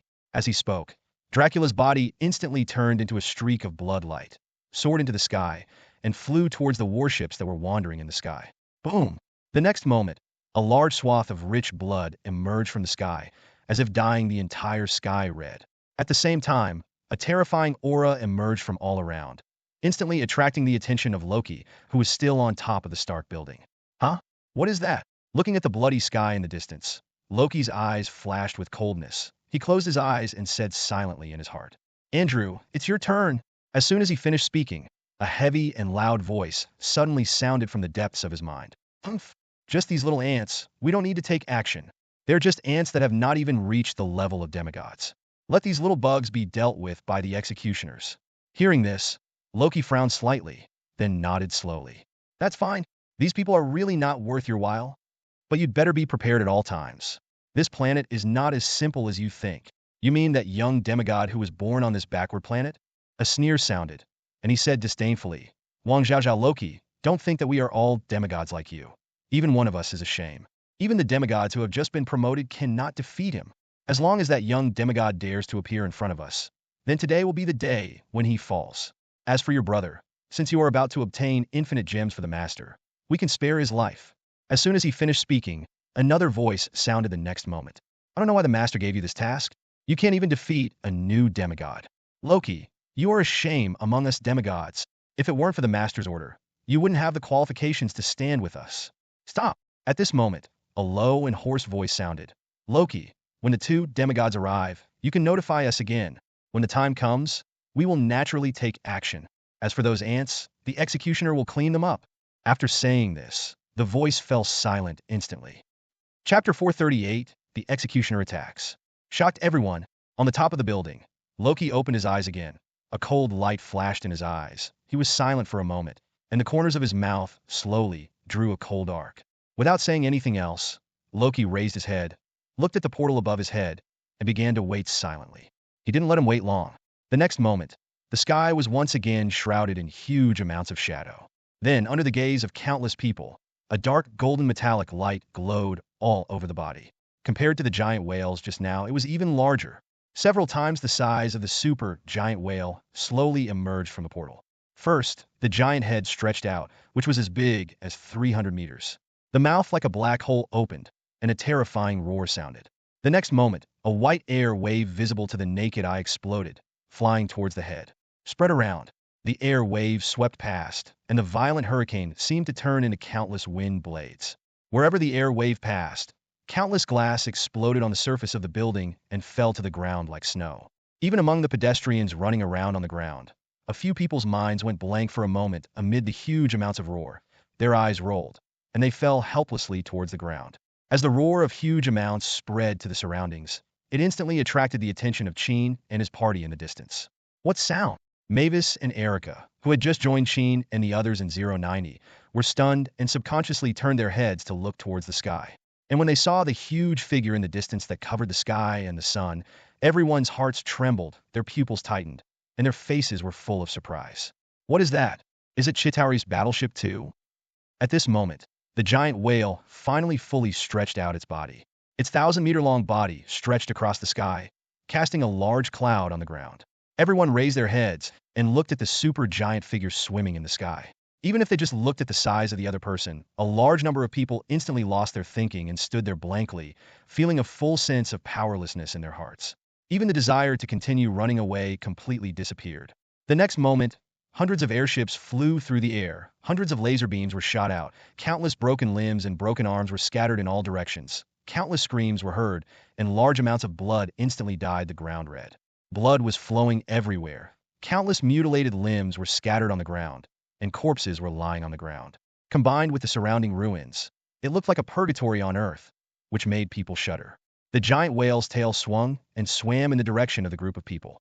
Although it seems that the speed of this giant whale is very slow, if you look closely, it was only a few seconds before the opponent appeared from the portal, and it had already swam hundreds of meters away. Judging from this speed, it would only take a few minutes. You can come to them. Looking at the direction in which the giant whale was swimming, Ororo narrowed his eyes and reacted immediately. No, it's coming for us. Whether he came for us or not, this big guy must be dealt with, Serena said calmly next to Mavis. Slowly turning around to look at the giant battleship on the horizon, Serena thought, and air currents were generated out of thin air, surrounding her, and then slowly lifted into the sky with her body. Rubbing his hands together, the next moment, a small white whirlwind was generated from his palms. With a casual throw, the whirlwind instantly fell from his hands and swept away in the direction of Zhuang Whale. As soon as it landed, the tornado swelled in the wind and expanded rapidly at a speed visible to the naked eye. In just a few seconds, it expanded tens of thousands of times. Huge tornadoes measuring thousands of meters rose from the ground and connected to the sky and the ground. The wind howled. The sound was extremely shocking. Ororo! The sound of Chen sounded. Ororo reacted instantly. Her body was also suspended in the air. Her eyes instantly turned white. Her hands opened. An ability fully started to operate. Huge amounts of dark clouds emerged from the sky, and countless thunder and lightning surged above them. Together with the huge amounts of tornado below, they flew towards the giant CJBB battleship ahead. At the same time, other people were also moving nonstop. In order to prevent the tornado from harming innocent people, Chen, Mavis, and Erica took action one after another, using various means to remove the fleeing pedestrians in front of them to prevent them from being swept away by the tornado. Go in. Looking at the giant tornado in front of him, the giant whale in the distance seemed to have noticed something strange. He roared to the sky.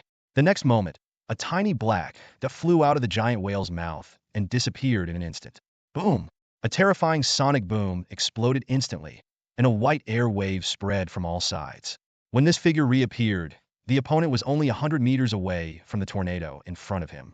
It was at this moment that Chen and his party finally saw the other party's true face. A huge figure that is about 3 meters in size is covered by a layer of dark golden armor. Even if it is just floating quietly in the air, it gives people an extremely heavy sense of oppression. 0. Compared with other Chitauri, this Chitauri is not only twice the height, but also has no weapons on his body. He just stands here with bare hands, facing the coming tornado in front of him without any confusion. Click. The next moment, accompanied by bursts of metal sounds, the mask quickly opened outwards, revealing a ferocious face. Roar! Aiming forward, his mouth quickly expanded, and a loud roar sounded. The next moment, a sound wave visible to the naked eye was generated from the mouth and spread rapidly outward. As the sound wave passed, the surrounding air began to vibrate slightly, and the sound became louder and louder. Where the sound wave passed, cracks appeared on the surfaces of the surrounding high-rise buildings, spreading towards the surroundings at a speed visible to the naked eye, crisp and clear. There was a sound of shattering, and countless broken glass shards fell towards the ground, flying in the air with an alarming momentum. In just a blink of an eye, the sound wave instantly came into contact with the tornado ahead, and the two consumed each other. Gradually, as the sound wave gradually dissipated, the tornado in front of him was completely blasted away and dissipated in the air. Roar! The giant whale roared, and then dozens more figures that looked almost the same as Chitauri rushed out of the whale's mouth, stepped on the air, and moved forward quickly to the same side. Each of these figures was wearing a dark golden armor, and a terrifying aura bloomed around them. The air around them seemed to have become stagnant. Feeling the aura on each other's body, Serena's face sank, and her heart suddenly felt extremely depressed. If her perception is correct, it is very likely that these Katori people in front of her are all king-level beings. Chapter 439. Fierce battle. Overwhelming strength gap. Not only her, but Sheen and the others behind her also sensed the terrifying aura emanating from those figures. Their faces were solemn, and alarm bells were ringing in their hearts. Sheen, are all those people? Ororo asked softly without looking back. Sheen didn't speak, but with a thought, the power of her soul emerged and quickly dripped in the direction of a figure in front of her. However, as soon as her power came close, an invisible force field emerged from the opponent's body at the next moment, excluding her spiritual power. Who is it? At this time, among the Chitauri gathered together, someone suddenly seemed to sense something and quickly turned his head to look in the direction of Sheen. There is a telepathy out there. Deal with her first. Obviously, the other party also knew the difficulty of the telepathy and issued the attack order without any hesitation. This Chitauri was obviously the leader among these people, so the moment he finished speaking, half of the people in the crowd disappeared in an instant. Tony was heading towards Sheen. Be careful, they are coming. Humanity, in the name of the executioner, grant you death. Huge amounts of roaring sounded, and immediately after, the air in front was exploded instantly, and the terrifying sound waves rolled past and enveloped everyone. Seeing this, Mavis's face changed, and he stretched out his hands forward instantly. With a thought, a thick red mist surged out of his hands, forming a thick red barrier, blocking the way of several people. The sound wave hit him instantly, but the moment it came into contact with the barrier in front of him, the barrier was like a substance, blocking the sound wave in front of him, and he could no longer move forward half a step. The barrier vibrated violently, and the sound waves quickly dissipated, and finally disappeared completely. The barrier still stood tenaciously in front, but the color became much more unreal, and it was obvious that it could not last long. Do it! Seeing this, Sheen said nothing. Psychokinesis surged and quickly launched an attack. The powerful psychokinesis instantly enveloped all the figures in front, and then quickly dragged them far away. At the same time, Ororo reacted quickly. The clouds in the sky became thicker and thicker. Countless thunder and lightning fell suddenly, instantly hitting the bound figures below. Boom! Countless electric currents flowed on the dark golden armor, and azure light shone. Along with dozens of them wail in pain, black smoke rose from the opponent's body. Obviously, this sudden blow also brought them a certain amount of damage. Damage. The ability of thunder and lightning. A fearful voice sounded from the crowd. He looked down at Aurora with murderous intent and said sternly, "Kill her." The next moment, several figures rushed out from the crowd, their body muscles expanded rapidly, and with a heavy step, the ground instantly shattered, like several heavy tanks, slamming into the barrier in front. Upon seeing this, Mavis's face changed slightly. She gritted her teeth, and red lights surged from her body, overwhelming the people in front of her. Now that Mavis has just entered the extraordinary world, facing several strong men of the same level. Even with the help of magic, she is powerless, so if she wants to defeat these opponents alone, the possibility is infinitely close to zero. Seeing this, Erica on the side chose to join forces with Mavis to fight against the enemy without any hesitation, and launch an attack on several people. The wide batwing behind him unfolded, his wings flapped, and he quickly circled behind the opponent. Blood dripped from the ends of his 10 fingers, and the vampire magic was activated instantly. The blood quickly changed forms under her control, turning into 10 bloody arrows, which instantly hit several people in the back. The moment the two came into contact, the blood arrows quickly turned into large amounts of bright red blood, which poured out from the gaps in the opponent's armor, then crawled onto several people's faces and penetrated through their middle nose fields. What? Several huge amounts of roars sounded, and the faces of the people who were still attacking the barrier in front of them all changed drastically, and the power in their bodies surged, trying to wipe out all the unfamiliar blood that had invaded their bodies. Just as the two were entangled with these powerful Chitauri, on the other side, Sheen also used psychokinesis to entangle 5 Chitauri, but judging from his struggling expression, it was obvious that he could not hold on for long. After these people were entangled, Ororo still had to face 6 powerful Chitauri. With her strength, she was obviously powerless to defeat these beings of the same level as herself. Do it! Looking at Ororo in front of them, the remaining 6 people immediately chose to take action without saying anything. But at this moment, a red laser from the sky flashed through the air in front of him, hitting one of the figures instantly and blasting the helmet on his head into pieces. Then, before everyone could react, the red laser flashed across quickly, smashing the helmets of the 2 people next to them one after another. Only then did the others react. Their faces changed, and they began to dodge. So, please give me flowers. Kill them. Behind a few people, Serena's voice sounded, and then countless wind blades were generated out of thin air and slashed towards the Chitauri in front. Roar! Behind Serena, The dozen or so Chitauri warriors who were originally confronting her were blocked by Blade and others who arrived in time. This gave Serena the opportunity to return to support. Damn ants! The helmet shattered, and one of the figures looked up to the sky and screamed, and the air around him began to shake slightly. Then, a long flame spat out from the opponent's mouth and shrouded the front in the direction of Tukaro.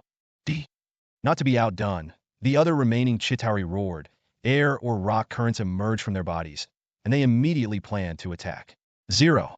However, at this moment, before they could actually release their attack, several sounds of shock and anger sounded at the next moment. Antuli, what are you doing? I saw the flame in the air change direction instantly, and cooperated with the other two Chitauri, whose helmets were also shattered, revealing their bodies, and they invariably launched attacks on the other team members around them. Flames, rock currents, and air blades all blasted towards the opponent. Coupled with the cooperation of Aurora and Serena behind him, it only took the blink of an eye. The remaining three strong Chitauri were severely injured in an instant. Damn it, there is another telepathy ability user here. Antuli and the others have been controlled. Kill them. At this time, among the group of executioners who were held back by Blade and Dracula, who arrived in time, a deep voice suddenly sounded, which was full of strong, murderous intent. Be careful to protect your armor, and don't let them destroy it. Don't hold back. None of these people can even think of leaving. Yes. Dozens of violent roars exploded, and air waves rolled. At the same time, dozens of terrifying auras belonging to the king level rose from these people one after another. The surrounding space seemed to be stagnant, feeling the aura released by the other party. Serena and her party's hearts suddenly sank, as if they were being covered by mountains, and even their breathing seemed a bit heavier. Taking a deep breath, Serena's eyes instantly became sharp. The airflow in her hand condensed and turned into an invisible, long knife. She launched an attack on the target in front of her without any hesitation. Chapter 440. The professor takes action and uses all his strength. Attack their helmets! At the same time, in the minds of Chen and the others, the professor's voice suddenly sounded. As long as I can break their helmets like I did just now, I can control them. While saying this, the professor had already controlled the three powerful Chitauri to rush in the direction of Chen. With Chen's current ability, if he still couldn't awaken the Phoenix Force, he could barely hold back the people in front of him. A few people is already the limit. Although it had only been less than a minute, she was obviously losing strength now, and the power to restrain the others was gradually becoming weaker. If this continued, without help, the situation on her side might not be optimistic. But with the addition of these three extraordinary level powerhouses controlled by the professor, Chen suddenly felt that the pressure of 500 was greatly reduced. After dividing the remaining Chitauri powerhouses among the arriving reinforcements, Chen was left alone. 1 against 2, but not at all inferior. On the contrary, in the face of her overwhelming strength, she even gradually took the initiative. If she was given a little more time, these two people would definitely not escape the end of failure. At the same time, others reacted instantly and launched attacks on the powerful Chitauri clan in front of them without any hesitation, and invariably, they all aimed at the helmets worn by the other party. Damn it, don't think you can use the same method a second time. A terrifying roar sounded, and the rolling sound waves were generated out of thin air, as if they were real, spreading rapidly towards the surroundings. This sound wave seemed to turn into substance, sending Blade and Lucian, who had just approached him, flying for more than 10 meters. Then it continued to spread towards the street behind them with unabated force, and the ground cracked in countless ways in an instant.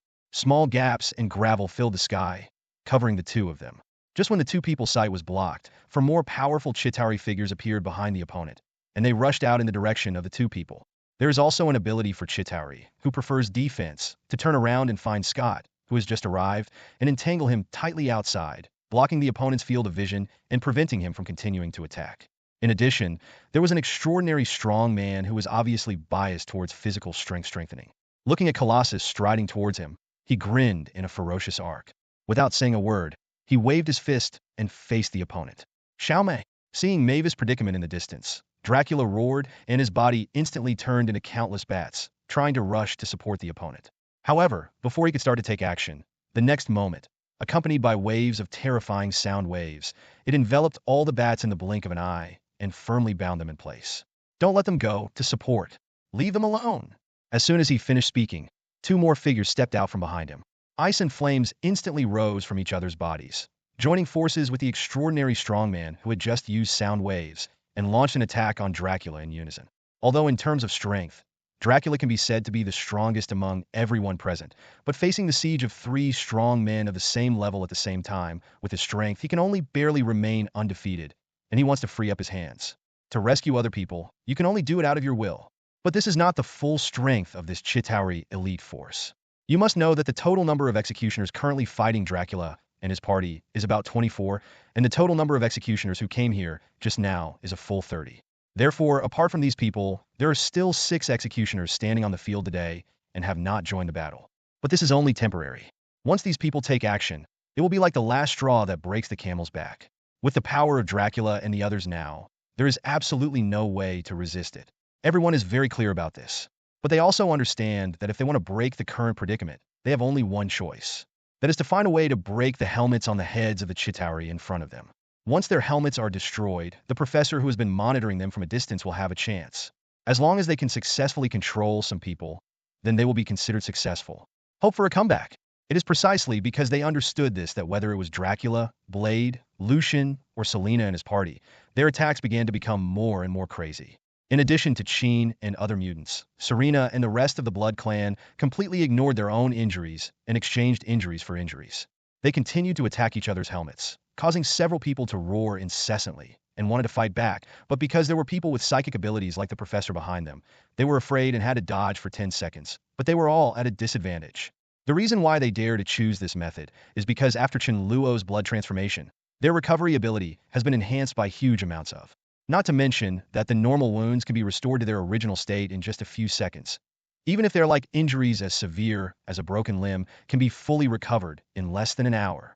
With such terrifying resilience, even though they were at an absolute disadvantage in terms of numbers, these strong men of the Chitauri clan were still a little tired of dealing with it, and it was very difficult to resist.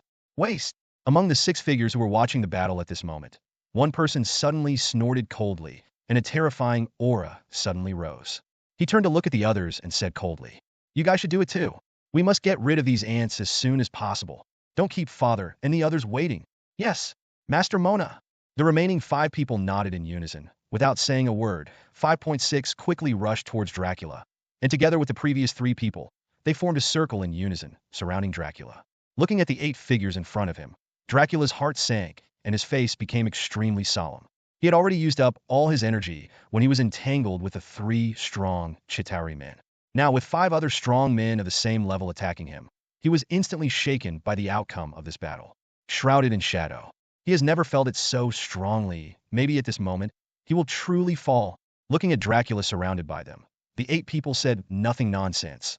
Their powers surged violently, and they launched an attack without any hesitation. However, just when these people were about to take action, Chapter 441, the captain arrives, the executioner Mona. A violent whistling sound sounded, and then a round shield covered with stars and stripes flew out from below. Before several people could react, the round shield hit the target instantly. Clang! There was a clear sound of metal collision, and the round shield hit one of the people's helmets with great force. Then the angle of the shield changed, and it happened to be arc-shaped and struck the other people around him. The sound of collisions rang out from the sky. After drawing a perfect circular arc, the shield finally lost its strength and fell towards the ground below. After receiving this blow from the shield, the 8 people who were originally planning to attack froze, and their bodies fell back several meters uncontrollably, and the attack suddenly slowed down. Seeing this, Dracula's eyes suddenly lit up. Without hesitation, his body turned into a streak of blood, and he rushed towards one of them.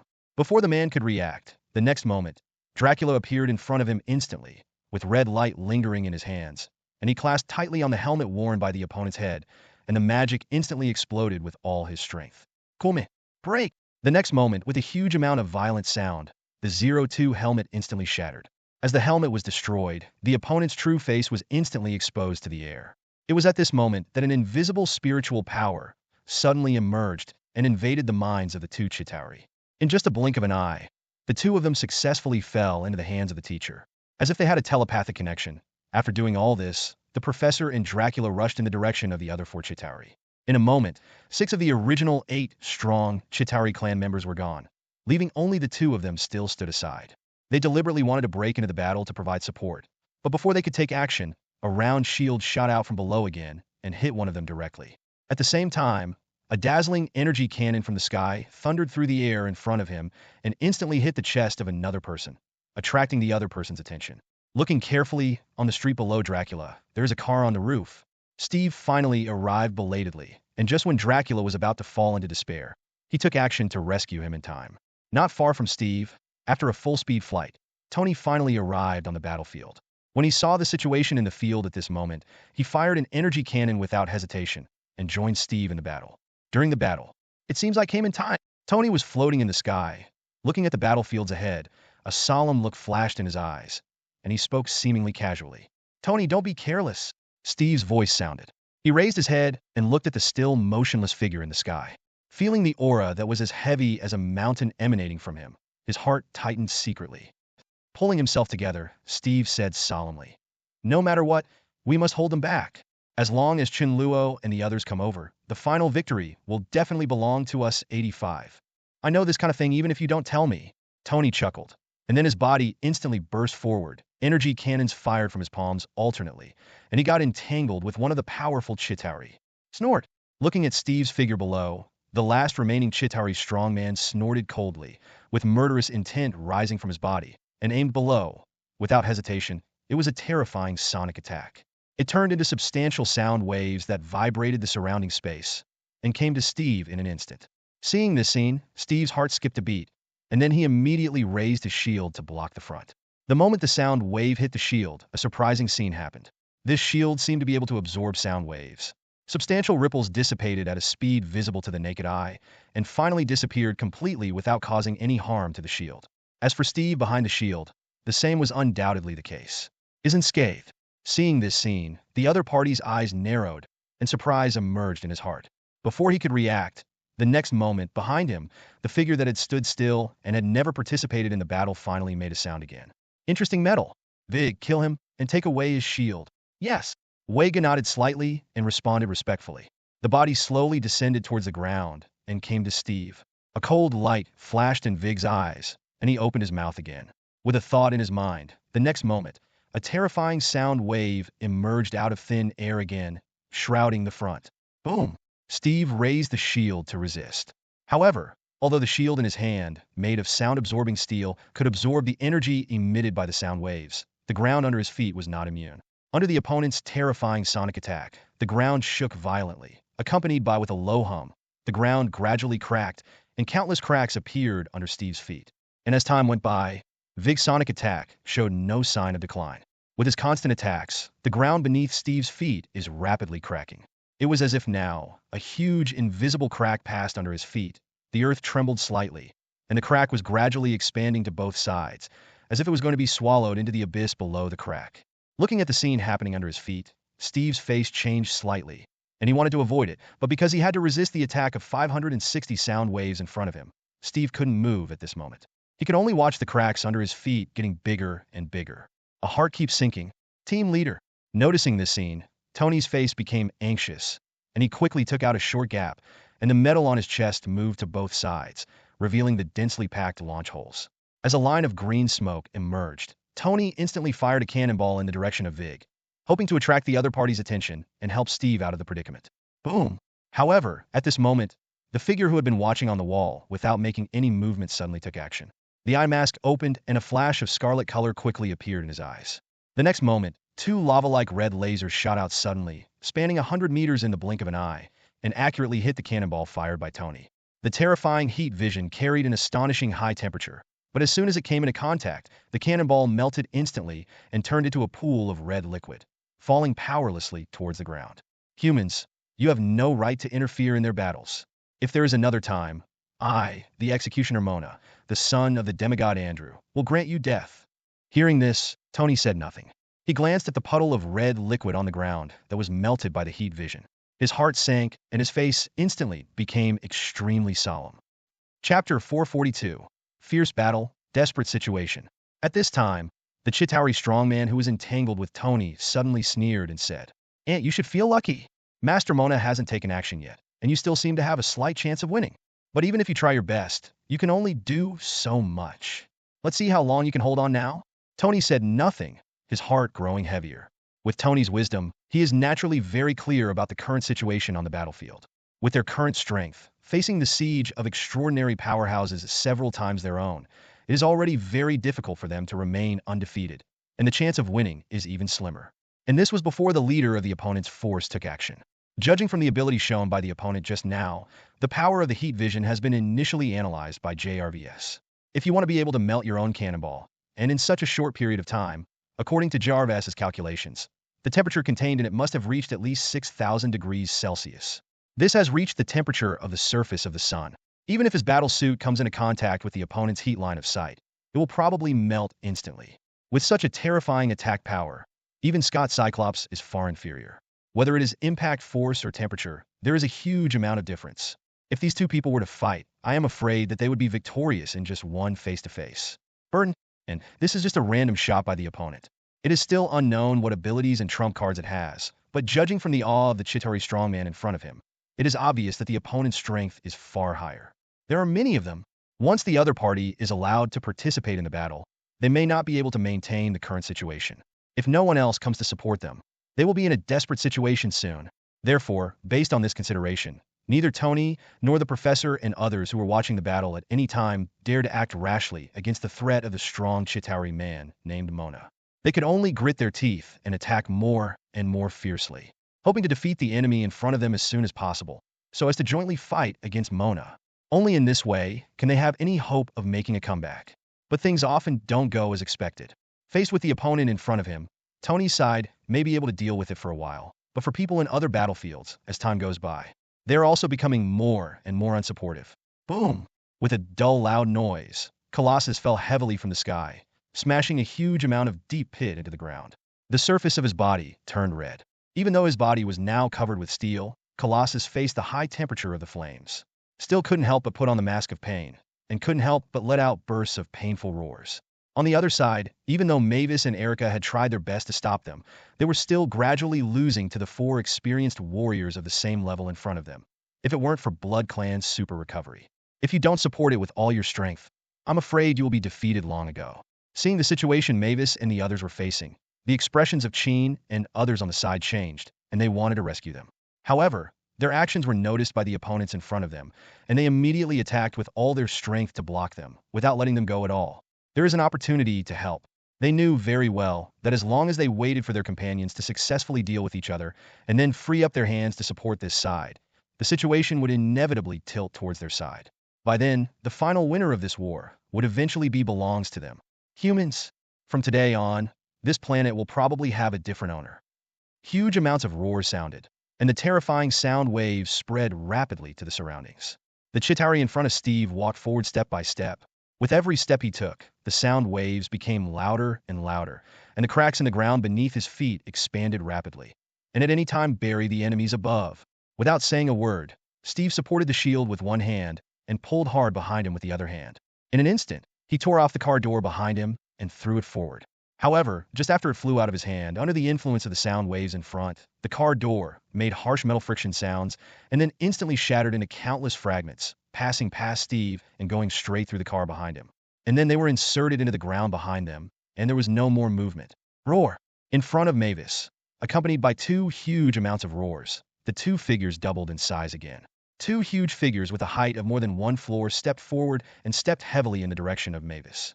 Behind the two figures, there was a Chitauri strongman entangled with Erica, preventing her from going to the rescue. The body of the remaining strongman dragged out a long remnant in the air. Shadow, who reached the speed of sound just by running, quickly came behind Mavis, flipped his palm, and stretched out a sharp blade from his wrist, stab in the direction of Mavis' heart. The sharp blade begins to vibrate at an ultra-high-speed frequency, giving it the indestructible ability to cut with horror. Not to mention Mavis's defense. Even a man of steel like Colossus is absolutely unable to defend against attacks brought by this technological product. Facing the opponent's sneak attack, although Mavis reacted in time before the opponent took action, he subconsciously turned into countless bats and scattered in all directions. But after all, she didn't have the advantage in terms of speed, so she was still scratched by the knife before leaving. When the bats gathered one after another, the main body appeared again. At this moment, a huge wound visible to the naked eye appeared on her waist and abdomen, with a lot of blood flow towards the ground. With such an injury, if it were an ordinary person, they would be absolutely unable to continue fighting even if they did not die. However, for a blood clan like Mavis, An injury of this degree can be completely restored to its original state as long as she is given a few more minutes. But even in such a short period of time, under the siege of 3 strong men of the same level, Mavis's wound had just recovered, and the other side was hit again by the haste. Blood marks deep into the bone emerged, and the wound remained unabated. On the contrary, the breath is also weakening at a speed visible to the naked eye. Although Mavis has super recovery ability, for Blood Clan, this ability requires enough blood to work. As time goes by, various wounds on her body have caused a lot of bleeding. There is not enough blood supply, and even the recovery speed is slowing down at a speed visible to the naked eye.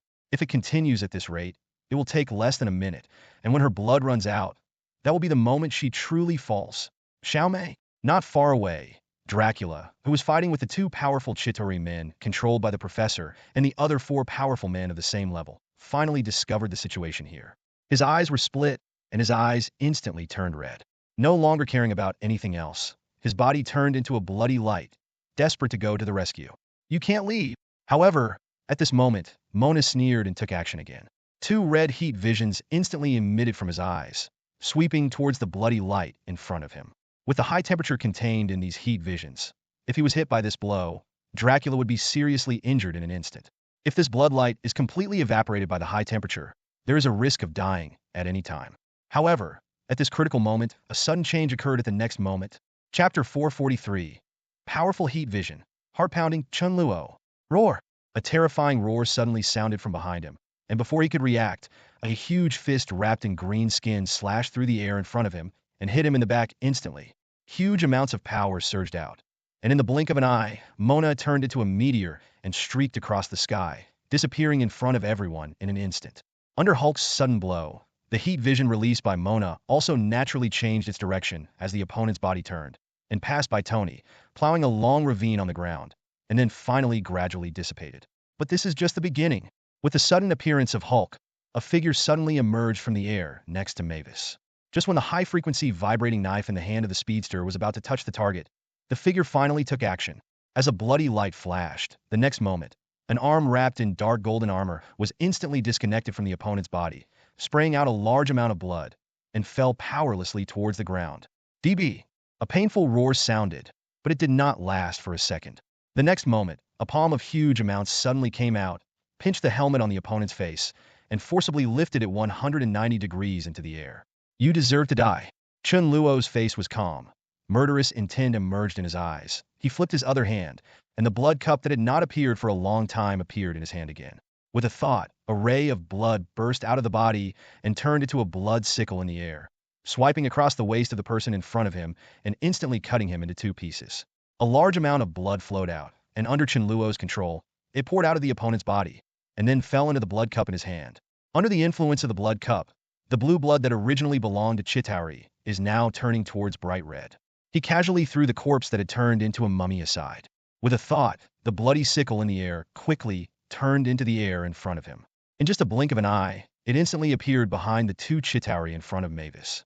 The sharp blade swiped across the opponent's waist, and before anyone else could react, 2 more people were cut in half by the sickle, and their blood spilled into the sky. A large amount of blood poured into the blood cup in Chen Luo's hand, turning into the most refined blood. Because this blood is taken from extraordinary level experts, the energy contained in this blood is greater than that of ordinary people. If the injured Mavis and others are allowed to absorb it, ACDC, their injuries will recover and heal quickly. List. Seeing this scene in front of him, Mavis turned his head subconsciously. When he saw Chen Luo, a smile of surprise suddenly appeared on Mavis's face, and a dazzling light bloomed in his eyes. May, I'm here. Chen Luo raised his head, smiled slightly, looked at the injury on the other party's body without hesitation, and immediately handed over the blood cup in his hand. You and Erica should rest first. Recuperate from your injuries before we talk. Let's talk. Chen Luo turned to look at several other battlefields and said calmly, You have done enough, now leave it to me. Mavis looked at Chen Luo's back quietly, her eyes shining brightly, and nodded gently, feeling indescribably calm in her heart. Looking at Chen Luo and Hulk who suddenly appeared on the battlefield, the scene instantly fell into silence. At this moment, a hint of horror flashed in the eyes of all the Chitauri strongmen in the field, and the county alarm bells sounded. Fortunately for Hulk, with the momentum that Hulk is showing now, although he is very powerful, they are still sure of dealing with it. But Chen Luo's side is completely different. Judging from Chen Luo's performance just now, the three extraordinary level experts did not even pass through the opponent's hands. Especially when Chen Luo just used the bloody sickle condensed with divine power, the kind of extremely familiar coercion, as they are even more familiar with the executioners.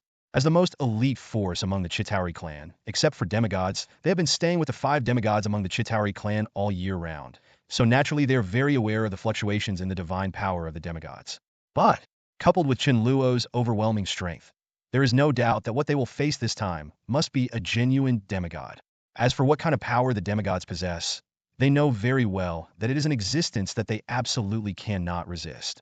If the other party is willing, even though they have an advantage in numbers, as long as the other party is willing, they are like a lamb waiting to be slaughtered and may die at any time. Sure enough, they didn't have to wait long. The next moment, with Chen Luo's thoughts, more than 10 rays of blood emerged from his body, turning into blood-colored sickles, flying in all directions, passing in the direction of the battlefield. Boom! But at this moment, a roar of huge amounts suddenly came from the distant sky, and then 2 red lasers flashed across in an instant, accurately shooting in the direction of Chen Di. Chen Luo's expression remained unchanged, and 2 bloody sickles came to him in an instant, crossing to form a barrier, blocking the laser in front of him. However, the moment the two collided, Chen Luo's eyes moved slightly, and a trace of surprise flashed in his heart.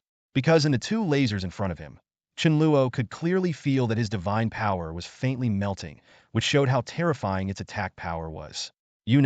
Since he successfully promoted to demigod, he has never encountered a strong enemy below the demigod, and he has never seen any other power that can rival the divine power. But today he has gained some knowledge. In the 2 lasers in front of him, Xinjiang could feel an unprecedented terrifying high temperature. The temperature may have exceeded the surface of the sun. Facing this level of high temperature, I am afraid that except for metals like adamantium or vibranium on the earth, otherwise, no metal can resist it. Even though his divine power has the attribute of energy conversion, it cannot completely transform the opponent's attack. The terrifying high-temperature attack actually affected his divine power. Although the impact is not visible yet, I am afraid that in a minute or so, his divine power will melt in such terrifying high temperatures. Looking straight at the sky in front of him, Chen Luo's mouth slowly curved. What an interesting ability! Then I will accept this ability. Since becoming a demigod, Chen Luo has mostly relied on divine power to fight in battles.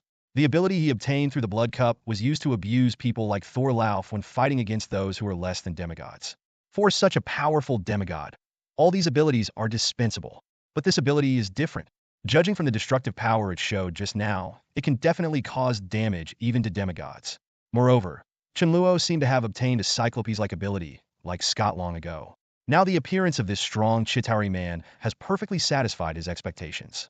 And unfortunately, the ability that his Blood Cup can obtain can only be effective for people below demigods. So if he wants to meet so many conditions at the same time, he has to say, this ability is definitely extremely rare.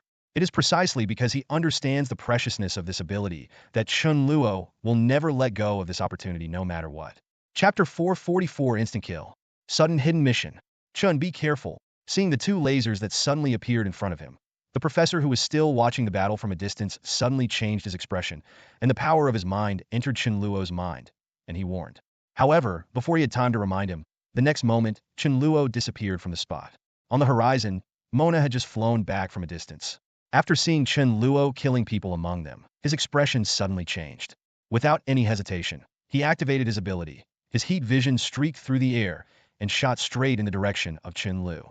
Because he was knocked out by Hulk before, he didn't have time to see Chen Luo's performance just now, thinking that he was just a stronger being at the extraordinary level and never thought that he would be a strong person at the demigod level. As long as it is an extraordinary existence, with Mona's self-confidence, he will naturally not be afraid. After all, his strength was certified by the king of his clan, the Mad Titan Thanos. After successfully awakening his ability, Thanos rated him as the strongest among demigods. In order to further test the limits of his ability, his father, Andrew, a strong demigod of the Chitauri clan, personally tested it. After Andrew's test, he was even more surprised to find that his son's ability could penetrate his divine defense and cause harm to him. This is the first time he has seen this kind of terrifying attack power in the thousands of years he has experienced. It is no exaggeration to say that with the ability of heat vision, even when facing a strong person at the demigod level, Mona can compete with them. Sure enough, when Mona was 500 years old, after officially becoming the elite force of the Chitauri clan and the leader of the executioners, when he conquered the planet named Simi, One of the planets in front of him had just been promoted to demigod. A strong man, Mona led a group of executioners to besiege him, and after a day and night of fighting, he was finally killed. Relying on the terrifying record of slaying demigods, the Chitauri clan has become famous in the universe. Especially the team of executioners, as well as Mona himself, are known to countless people and have become famous in the universe. A figure comparable to a powerful demigod. In this famous battle in the universe, relying on its own ability to harm demigods, the heat vision mastered by Mona has also become an existence that countless people in the universe are talking about. Everyone is envious of him for having such an ability. But even with such a record, because this powerful demigod was not killed by himself alone, the title of God Killer still does not belong to him. On the contrary, today, 100 years later, after Chen Luo beheaded the son of Mephisto, the Lord of Hell, this title finally fell on his head. But because Hell and the universe do not exist in the same dimension, except for some people who paid special attention to this battle back then, there are still many people in the universe who know nothing about Chen Luo's existence. Same goes for Mona. If he had known that the person fighting in front of him at this moment was someone who had killed a demigod before and was now successfully promoted to a demigod, he might not have chosen to appear in front of Chen Luo again. But it's too late now. The moment he noticed Mona's ability, his next fate was already decided. In just a blink of an eye, Chen Luo appeared behind the opponent in an instant. His palm turned into a knife, wrapped in a thin, bloody divine power, breaking the air in front of him, and quickly slashed towards the opponent's neck. Although the heat vision is unparalleled in terms of destructive power, facing the magical skill of teleportation, even a demigod-level powerhouse will be difficult to completely defend against it unless he has corresponding countermeasures. Mona is no exception. Facing Chen Luo's teleportation, he only relied on his own combat experience. Warning suddenly occurred in his heart, and the hairs on his body stood up. He was instantly shrouded in the shadow of death. But this was just an encounter. Before he even had time to see the source of the attack, the next moment, a streak of blood streaked across his neck. Mona felt a pain in her throat, and then her vision went black, and there was no sound for an instant. It was just an encounter in total. The famous extraordinary strongman among the Chitauri clan, known as the strongest being among the demigods, Mona, fell. With a thought in Chen Luo's mind, the empty blood cup in Mavis's hand instantly flew towards his hand, and then he controlled Mona's blood to pour into it, and then the blood cup ability again. The blood began to decrease rapidly, and finally turned into a drop of crystal clear, crystal-like red liquid, sparkling under the sunlight, exuding a dense color. This drop of blood flew out of the blood cup and then fell into Chen Luo's mouth. Zero, please give me flowers. At the moment of entrance, the blood instantly turned into a warm current flowing throughout the body. Ding! It is detected that the host has obtained the eye ability for the first time, and the hidden mission is now activated. Conditions for completing the mission. By killing 5 demigods, any of the abilities you have obtained can be evolved to match the demigod level, and you can also obtain information for continued evolution. Mission time limit, 3 days. Slowly opening his eyes, a flash of red flashed in the depths of his eyes, and then he quickly regained his composure. Interesting, the long-lost system finally made some noise again, and to Chen Luo's expectation, this time the system even had the option of hiding tasks, which had never happened before. 0. Chen Luo is also very excited about the reward for this mission. You must know that with the ability he currently has, no matter which one he can successfully promote, it will give his strength a huge amount of death. Just like the heat vision he just acquired, if he can successfully evolve, his attack power will be greatly enhanced.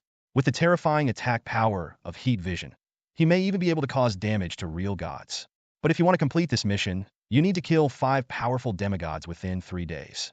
Because the previous monster-spawning Holy Land was guarded by Lauf, it is very risky to go to Jotunheim now. If you are not careful, you may be left by Lauf at any time. So if you want to find other demigods, you have to find other powerful demigods. Just look for the place. Unconsciously, Chen Luo looked up at the huge hole in the sky in the distance. Chen Luo's eyes flickered slightly, and a trace of expectation rose in his heart. Then I can only rely on you from now on. Loki, I hope you won't disappoint me. While Chen Luo was thinking silently, all around the battlefield near him, looking at Chen Luo standing in the sky at this moment, and the corpse that had turned into a mummy on the ground under Chen Luo's feet, the whole place fell into a trap for a moment. There was silence. Mona, who killed my son? However, the silence did not last long. The next moment, a roar of huge amounts of sound resounded through the sky and came from the teleportation gate in the distance. Chapter 445, Demigod Arrives, Greedy Andrew. Hearing this voice, the strong men of the Chitauri clan all over the battlefield were instantly refreshed and came to their senses immediately. It's Lord Andrew. Great, we are saved. As long as Lord Andrew is here, you will all die. After seeing Chen Luo's performance just now, all the powerful Katori, who were originally full of confidence and wanted to kill everyone present, suddenly became frightened and began to retreat. Especially after seeing that their leader, Mona, who had successfully led them to kill a demigod, also died in an instant. They were even more desperate. If they had not taken into account the existence of Chen Luo in front of them, they would have chosen to escape long ago. How dare you continue to stay here? Because of Chen Luo's intimidation, although these people did not dare to escape, their working movements became much stiffer in an instant, and their attack power was greatly weakened. It was obvious that they already had the September 13th fighting spirit in their hearts at this moment. But now, as Andrew's voice sounded, knowing that the powerful demigods on their side were about to arrive, they finally cheered up again and looked at the sky expectantly, waiting for the arrival of their own demigods. You must know that among the powerful demigods appearing on the battlefield now, there is only Chen Luo, and there are 5 demigods on their side. In such a 5-on-1 situation, they do not feel that there is a possibility of losing here. Thinking of this, the pressure brought by Chen Luo dissipated instantly, and the fighting spirit emerged from his body again. He looked at the others around him, and their eyes were filled with fierce light at this moment. Humanity. The next moment, a figure stepped out of the portal and fell straight to the ground. I want to use your life to accompany my wife. Boom. The next moment, the ground shook violently. Immediately afterwards, under Chen Luo's feet, the earth condensed and transformed instantly, and then formed a huge khaki palm, grabbing it in the direction of Chen Luo. Facing this sudden blow, Chen Luo had no intention of dodge. With a thought in his mind, his eyes instantly turned red. 2 red laser beams shot out of his eyes instantly, and then passed through the middle of the giant palm below, like a hot knife cutting through butter. Under the terrifying heat of Chen Luo's heat vision, the giant palm was instantly cut in half, and then turned into countless lusts and fell powerlessly towards the ground. Mona's ability? A shocked voice instantly sounded from the ground.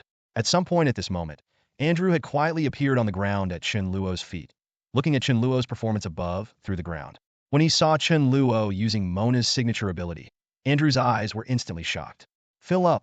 But fortunately, he is also a strong demigod who has experienced hundreds of battles, so he was only shocked for a moment and reacted quickly. When he came back to his senses, he suddenly seemed to think of something, and the eyes he looked at Chen Luo instantly became extremely fiery. If his guess was correct, the ability that Chen Luo showed just now must have been obtained from Mona. So according to his thinking, Chen Luo is likely to have some means of taking away ability from others, and if this means can be used by others, it means that he may also get the ability from Chen Luo. Ability. Although the ability of heat vision is better than nothing for him, if he thinks about it from another perspective, if he can get the characteristics of the other party's divine power from the other party, it will have a huge amount of effect on the demigod. If he can continue to plunder and integrate the abilities of many demigods, then his strength may be able to increase by huge amounts. He also hopes to reach the peak of demigods and even the true god. By then, he may even be qualified to challenge their current master, Thanos.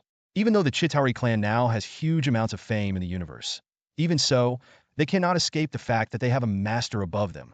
The reason why I chose to be loyal to Thanos in the past was also due to Thanos' overwhelming strength.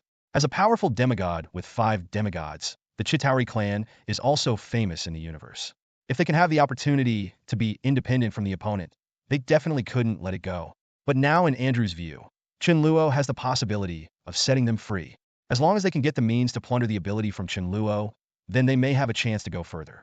If he can become a true god, then the Chitauri clan will also have the opportunity to become the overlord of the universe. Thinking of this, Andrew's heart suddenly became more and more fiery, and the eyes he looked at Chen Luo became more and more greedy.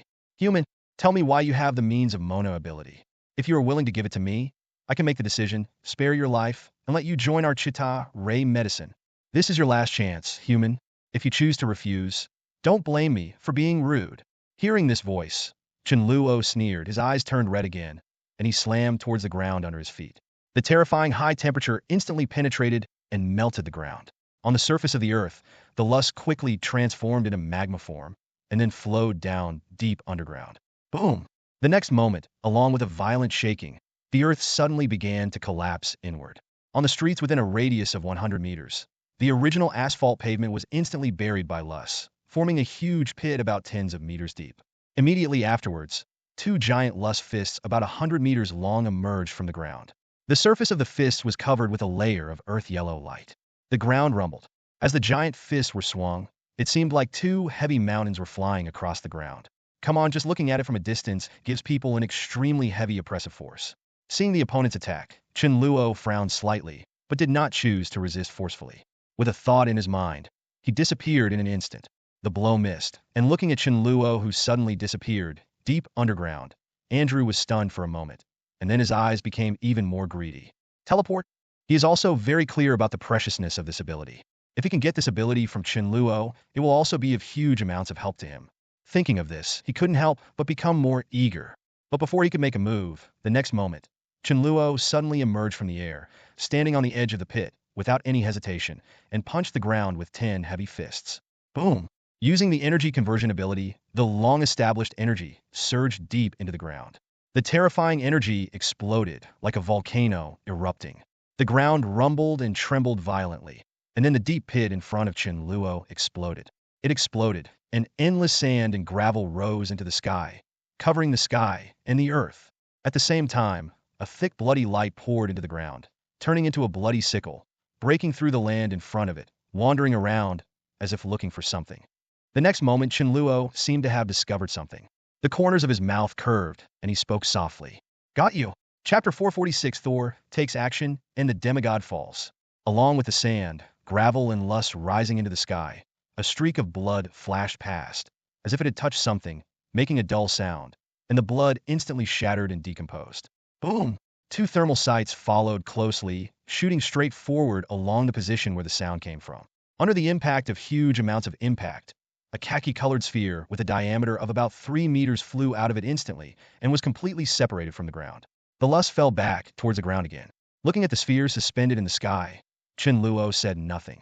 Dozens of blood lights poured out from his body, turning into blood-colored sickles, cutting through the air in front, one after another towards the protective shield above. Cut off the cover surface. Clang! A series of dull sounds came, and at the moment they came into contact with the earth-yellow shield above, the dozens of sickles were immediately knocked back by the huge amounts of countershock force. The sickles began to tremble violently, and the blades instantly became thinner. Many of them seemed to disappear at any time. Looking at the opponent's side, the shield still tightly wrapped Andrew, with no sign of being broken. 02 still stood quietly in the sky. Seeing this scene, Chen Luo frowned slightly, but still had no intention of stopping. With a thought, the sickle instantly decomposed and turned into countless tiny, long, blood-colored needles, stabbing towards the shield. For a moment, the sky was covered with endless bloodlight, and countless long needles transformed by bloody divine power fell like a downpour towards the earthy yellow shield in the middle. However, in the face of Chen Luo's attack, this shield was like an indestructible turtle shell. It firmly blocked Chen Luo's attacks and made no progress at all. It's useless. Finally, Andrew inside the shield spoke. Looking at the bloody scene outside, a sneer appeared on Andrew's armor-wrapped face. There was no trace of panic in his eyes. He remained motionless and showed no sign of resistance. Just watching Chen Luo's attack fall. You are just a young demigod who has just been promoted. How can you possibly break my defense? It's better to give up the struggle. I can give you one last chance. As long as you are willing to hand over your secrets to me, I can spare you this time. This is my last mercy, young demigod. I hope you can seize this opportunity. Otherwise, whether it is your relatives, friends, or family, as long as they are still on this planet, I will kill them all, find them out, and then execute them all one by one in front of you, and let them be buried with my son. So much nonsense. Killing intent surged in Chen Luo's eyes, and the next moment, the bloody light in the sky changed again, turning into a huge, blood-colored sphere, completely surrounding the opponent. At this moment, Chen Luo finally had no reservations and broke out completely. With a thought, he finally unleashed his divine power for the first time. Just like Lao's power, Thor's thunder, and the earth power mastered by the Chitauri demigod in front of him, each has completely different characteristics. If Thor's thunder has the ultimate destructive power, then the divine power of the earth controlled by Andrew has quite strong defensive power. It is precisely because of its considerable advantage in defense that Chen Luo cannot break through the opponent's defense. In addition to the reason why Chen Luo has not fully recovered to his peak, the more important reason is that his blood god power is not as powerful as Thor in terms of attack power. Facing such an opponent who prefers defense, if you want to defeat him head-on defeated, but still a little powerless. But this does not mean that Chen Luo has nothing to do with the other party. Although not as powerful as Thunder in terms of attack power, Chen Luo's blood god power also has its own advantages. Blood god power, as the name suggests, its ability must be related to blood. The characteristic of Chen Luo's divine power is that he can affect the blood of all life in the world through his own divine power. For life forms below the level of demigods, with the characteristics of blood god power, it is possible to directly control the blood in their bodies. If there is no special means, as long as Chen Luo has a thought, the opponent can explode and die in an instant. As for opponents who are demigods and above, although they cannot completely control the blood in their bodies like the former, they can still exert influence on them. In this way, the opponent's strength will also be affected to a certain extent.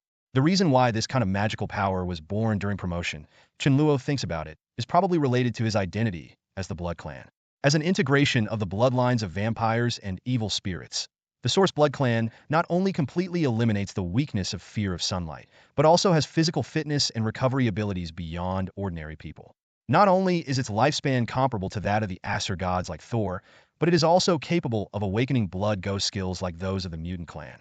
It is no exaggeration to say that even among all the races in the universe, the Blood Clan is unparalleled. Undoubtedly the top powerhouse. As the source of food for the Blood Clan, it goes without saying how important it is to this race. Not only other people, but even Chen Luo, who is now a demigod. Although his need for food is not as strong as before, he still needs to replenish a certain amount of blood every once in a while to maintain body functions. Precisely because blood plays a decisive role in their race, it is not surprising that the divine power characteristics used by Chen Luo after becoming a demigod are related to blood. Now Chen Luo's divine power has completely enveloped Andrew. At such a close distance, even if the opponent's divine power is blocking him, the blood god's power still acts directly on Andrew without any hindrance, instantly stimulating the blood in his body and causing him to go berserk. Get boiling. 380. What's going on? Feeling the abnormal movement of the blood in his body, Andrew's expression changed instantly, and he quickly mobilized his divine power to suppress it. However, at this moment, as Andrew was affected, the divine shield that originally enveloped him collapsed and dissipated. Come on, Thor!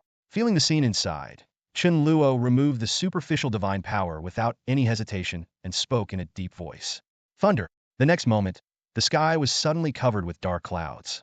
Along with the dull thunder, countless thunder and lightning suddenly fell from the clouds, accurately landing on Andrew, who was still trying to suppress the abnormal movement in his body, and had no time to dodge. As these thunderbolts constructed by divine power fell, Andrew's body was instantly split into a piece of pitch-black charcoal, and a painful roar sounded. Andrew turned his head instantly and looked somewhere below, and a shrill roar sounded. Damn, there's another demigod here. Night Devil, save me. As soon as the words fell, the next moment, a streak of blood flashed through the air, passed through Andrew's body, and then gradually dissipated in the air. By now, Chen Luo's voice sounded from behind the other party. Before Andrew could react, the next moment he felt a sharp pain in his waist, and then his eyes suddenly blackened and his consciousness fell silent for an instant. Demigod Andrew, fallen. Chapter 447. Chen Luo's plan succeeded in a sneak attack. Looking at Andrew, who was beheaded by him at this moment, Chen Luo thought with a thought, and with a roll of blood, all the blood in the opponent's body was poured into the blood cup in his hand. As the blood of the powerful demigod submerged, a layer of dense light shrouded the blood on the surface of the blood cup. As the light dissipated, the blood became much purer and crystal clear. Drinking all the blood in it, the next moment, the blood instantly turned into countless warm currents, soaking his body. With the replenishment of blood, most of the divine power that was originally consumed began to recover at a speed visible to the naked eye. It only took less than a few seconds for the divine power to be completely restored to its peak state. Feeling the situation inside his body, Chen Luo was also a little surprised. This was the first time he had absorbed the blood of a powerful demigod. Unexpectedly, the effect was unexpectedly good, and it allowed him to return to his peak in such a short period of time. This effect also made him somewhat unexpected. Before rushing here, Chen Luo already had a rough plan in mind. Because of the characteristics of his divine power, he could speed up his recovery by sucking blood. But because he is now a strong man at the demigod level, absorbing blood at an ordinary level is no longer very useful to him. Only a strong man at the same level can achieve the effect of short-term recovery. So in order to get himself back to his peak as soon as possible to prepare for the next battle, Chen Luo had already made a plan with the awakened Thor Hulk before arriving. This time when they came to the battlefield, Thor would temporarily hide in the corner and not participate. Fighting until the strong demigods of the Chitauri clan appear. As long as they wait for the opportunity, Thor will cooperate with Chen Luo in the dark to kill one of the demigods first. But what Chen Luo and the others didn't expect was that things would develop unexpectedly smoothly. After Chen Luo killed the Chitauri named Mona, only a powerful demigod came here in the end, and this happened to be gave Chen Luo and the others a chance to take action. Then Chen Luo and Thor had a tacit understanding. After Chen Luo successfully removed the shield on the opponent, Thor's attack fell in response, seriously injuring him in an instant. Finally, Chen Luo killed him with a last-ditch attack. After this demigod was killed, Chen Luo was one step closer to the peak of demigods, completed 1/5 of his hidden tasks, and returned to his peak state. He was undoubtedly rich. A triple win? Nodding with satisfaction, Chen Luo glanced at the battlefields below, a light flashing in his eyes. With a thought, dozens of rays of blood burst out of the body in an instant, turning into blood-colored sickles and shooting out of the air. They seemed to teleport to the other executioners. As the sickles passed by, the blood light flashed, and then slowed down. Dissipate slowly. Under the absolute power, there are no surprises. Even if the opponent is a well-deserved elite unit of the Chitauri clan, even if it is a famous existence in the universe, facing a strong demigod, there is still no resistance. Was killed by Chen Luo in an instant and fell. Dozens of Chitauri warriors were cut into 2 pieces by Chen Luo. All the blood in their bodies was extracted by Chen Luo and poured into the blood cup. He casually threw the transformed blood towards Serena and the others to recover. And then Chen Luo kept moving and disappeared instantly with a thought. Almost at the same time, far away from the portal, after sensing something happened to their companions, the remaining 4 demigods of Chitauri finally couldn't hold it any longer and all walked out of the battleship and rushed towards the portal. But before they could walk out of the portal, the next moment, Chen Luo's figure instantly appeared in front of the portal. Through the huge amount of portal in front of him, he looked at the 5 figures inside that were rushing towards here quickly. His eyes moved slightly, and he took action instantly. The wide bat wing behind him unfolded, and Chen Luo instantly turned into a sharp arrow, dragging a long afterimage in the air and flying quickly towards the other side of the portal. Who is? As soon as Chen Luo made a move, one of the 4 figures coming from Lianyang on the other side of the portal seemed to have discovered something. His eyes were like lightning, and he looked forward instantly. Kill your people. Chen Luo's cold and stern voice sounded, and a stream of blood instantly surged out of his body, heading forward like overwhelming force. Under Chen Luo's control, the blood light turned into a bloody sickle, turning into countless long, blood-colored tracks in the vacuum. And almost in an instant, it came to the 4 people. But at this moment, the figure in the center of the 4 figures, which looked obviously taller than the other 3, also made a move. With a wave of his hand, the surrounding space seemed to be distorted, and an extremely powerful pressure instantly acted on the space in front of him. With the arrival of Chen Luo's attack, it was as if he was stuck in a quagmire, at a speed visible to the naked eye. It came to a standstill, and even taking a step forward seemed extremely difficult. Click! There was a clear sound of shattering, and gradually, the bloody sickles constructed by Chen Luo's divine power began to shatter under this terrifying pressure, and finally turned into countless bloody light spots and dissipated from the vacuum environment. But this was just the beginning. As Chen Luo's attack dissipated, the opponent's ability also began to spread rapidly forward. The surrounding space was instantly distorted. Almost in the blink of an eye, it spanned a kilometer distance and instantly affected Chen Luo. Huge amounts of pressure instantly hit every part of Chen Luo's body. Every inch of his skin seemed to be carrying a mountain, and even movement seemed extremely difficult. The body is distorted and shape-shifting under huge amounts of pressure, and the energy conversion ability has no effect at all in front of the opponent's ability stimulated by divine power. If the body of steel had not provided him with a moment of time, I am afraid that at this moment, Chen Luo will be seriously injured in an instant. But fortunately, Chen Luo's reaction was also very timely. The moment he realized something was wrong, he subconsciously teleported away from the place. As Chen Luo disappeared from the place, the opponent's attack also failed. How can it be? Seeing this scene, the other 3 people froze, and a trace of shock flashed in their eyes. They all know very well about the ability of the good money, Night Demon, which is a being that can control gravity. With this ability, even if it is the youngest being among them to be promoted to demigod, there is no doubt about its strength. The fishiest, if any of them fought head-on with each other, not to mention whether they would have a chance of winning, even escaping would be difficult. Precisely because they understood how terrifying this ability was, they never thought after seeing the Night Demon take action. If you pass, the other party may miss. But just the next moment, they were slapped in the face by Chen Luo. Looking at Chen Luo's sudden disappearance, they were a little confused for a moment. It's teleportation. At this time, Night Demon seemed to have discovered something. His eyes flashed with light, and his ability started to activate almost subconsciously.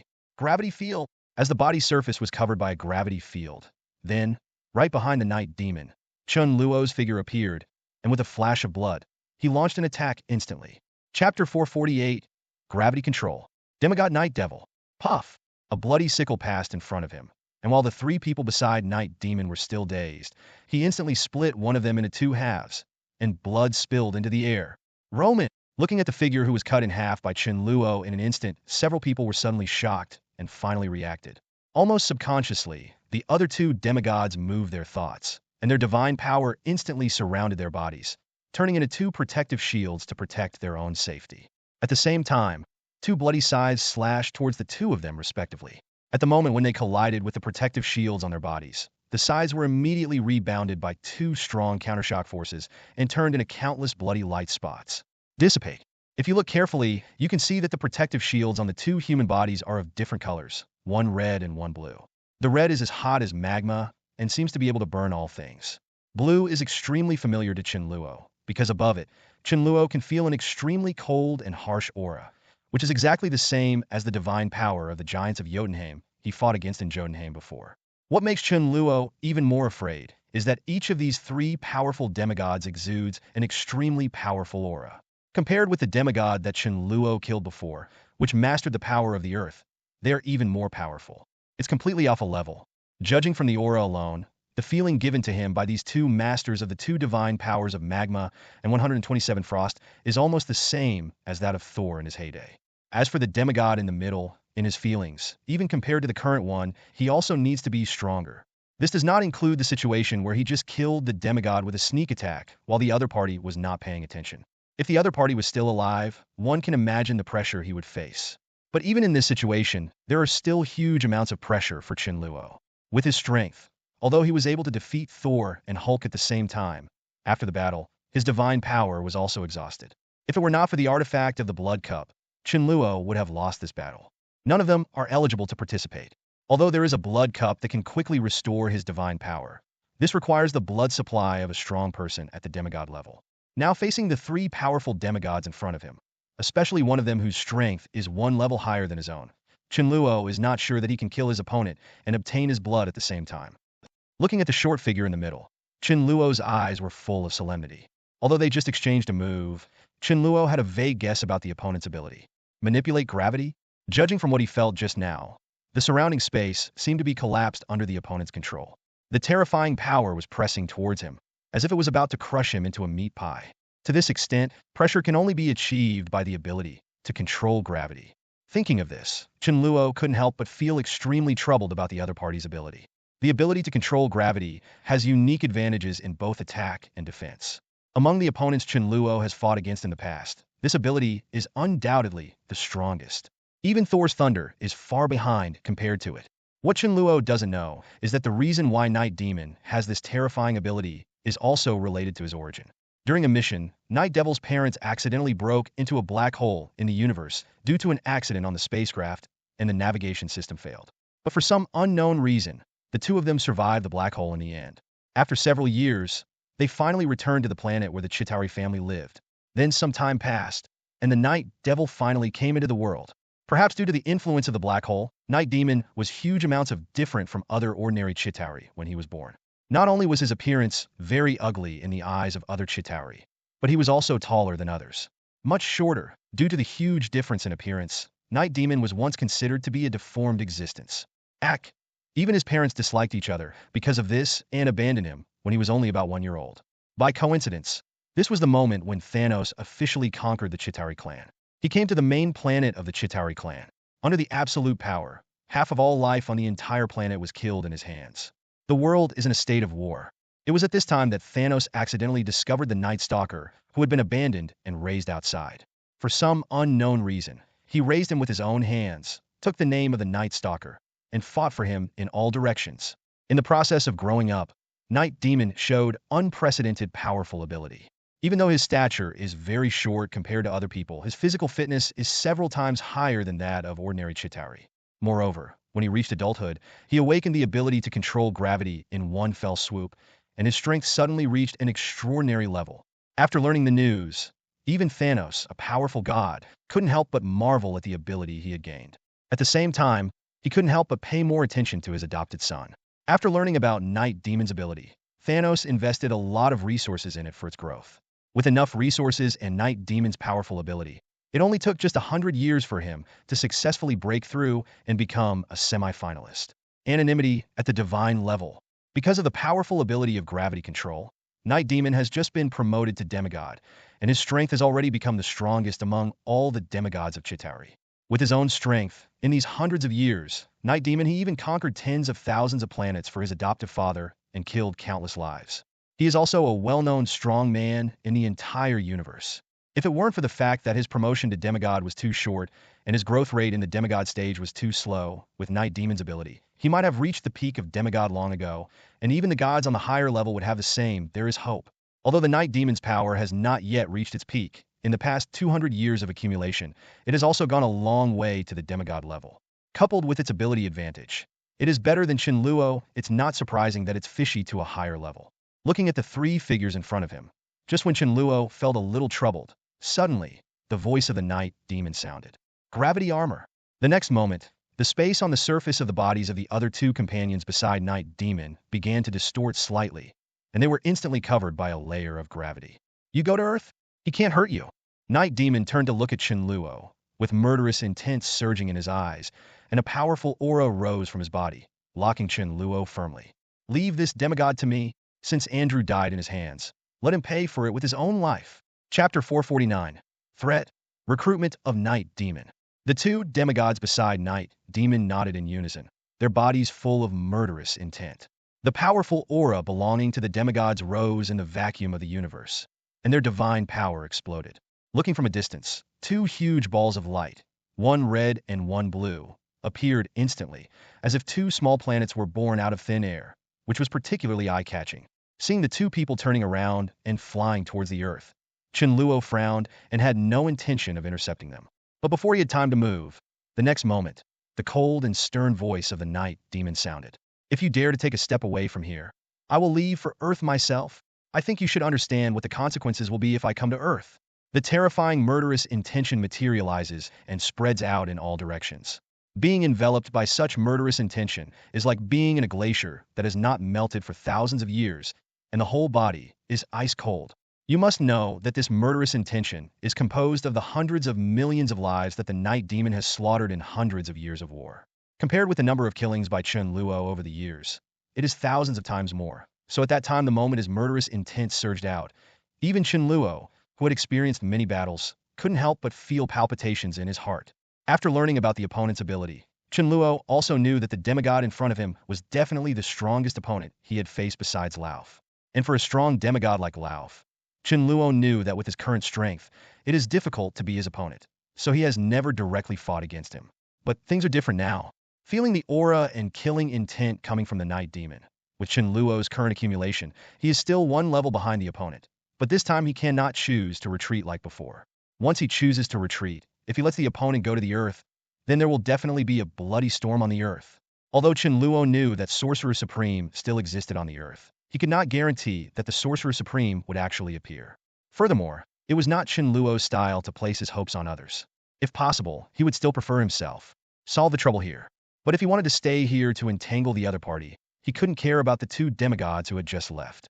He could only hope that Thor and the others could stop them, as long as he could free up his hands. Only this time, they have the possibility of winning. But if he fails? Thinking of this, Chen Luo's eyes gradually became solemn. It seems you have thought it through. Looking at Chen Luo, who didn't choose to turn around and stop him, Night Demon's voice sounded again. Very good. Then now, it is time to start the battle between us. Chen Luo, I heard about you from Loki. I have to say that as a new demigod, your potential is much greater than that of my partners. How about it? Have you considered joining us? With your potential, as long as you choose to join, I believe that my father will definitely use you, just like me back then. And I can assure you that as long as you choose to join us and find the infinite gems and hand them over to me, the Earth will be your territory from now on. From then on, no one else in the entire universe will covet this planet. With Father's protection, things like today will never happen to you again. Oh, your father is? Chen Luo raised his eyebrows and asked with interest. Night Demon smiled and said proudly, by the way, I haven't formally introduced you to him yet. My name is Night Demon, son of Thanos. I think this name should be familiar to you. With my father's power, as long as you are willing to join, it will definitely not be a problem to protect this small planet. You have heard my conditions. What do you think? Tell me your choice. Chen Luo's eyes flashed, and he said with a half smile, "That sounds really good, but if I remember correctly, I just killed a demigod on your side. Even so, are you willing to let things go? Although Andrew is one of us, his strength is still incomparable to yours. As long as you are willing to join, I can forgive your crimes." Hearing this, Chen Luo couldn't help but nod his head, with a hint of excitement on his face. He was about to say something just now, but then he seemed to suddenly remember something. Hesitated for a while, looked at the other person, and said with some expectation, "It's not non-negotiable if you want me to join you, but I seem to have a little trouble here. If you can help me solve this trouble, I will be willing to join you." Night Demon stared at Chen Luo for a while, then said coldly, "What's the trouble?" "Actually, it's nothing." Chen Luo had a smile on his face, and while talking, he slowly approached the other party. "It was because of something small that happened some time ago that I accidentally fell in love with a demon. But it is precisely for this reason that I seem to have provoked the demon's father. And now he has been trying to trouble me. So if you can help me get rid of that demon, I'll join you. What do you think?" "Zero, please give me flowers." "Demon?" Night Demon seemed to be interested and asked, "Those are creatures from other dimensions. I didn't expect that traces of demons could be found in such a remote corner. But there will be demons like this in the corner. I guess they're just minor players in hell. Can such demons also cause you trouble?" Chen Luo spread his hands, his face full of helplessness. "Although I'm not afraid of that demon, every time he shows up, he uses duplication to get close to me and launch a sneak attack. Even if I can kill him, it's just a duplication of the other party. If I want to solve this problem forever, I still need to. There is no way." After listening to Chen Luo's explanation, Night Demon didn't have any doubts and nodded with a matter-of-fact expression. "That's not surprising. If a demon wants to cross dimensions and come to this plane, he really needs a corresponding medium. If there is no means of crossing dimensions, even we demigods can't go to the hell dimension to deal with each other. But besides this method, I also know another method. As long as I can know the real name of the demon and then summon it through hell magic and possess it into a certain medium, I can trap the other person in this world. When the time comes, as long as you kill the medium that holds the demon, you will be able to successfully eliminate the demon. I don't know a bit about this magic. As long as you can tell me the real name of the demon, I can help you with this. So there is such a way." Chen Luo's eyes lit up. He walked a little closer to the opponent without moving his expression, and then said eagerly, "That's just right. I remember he mentioned his name at that time. Let me think about it. Saving his son is like Morpheus, Mephisto." Night Demon nodded, and was about to agree, but at this moment he suddenly froze, as if he thought of something, and reacted suddenly. "Wait, Mephisto? Are you talking about one of the 7 kings of hell, Mephisto?" Speaking of this, Night Demon's heart was shaken, and he suddenly seemed to understand something.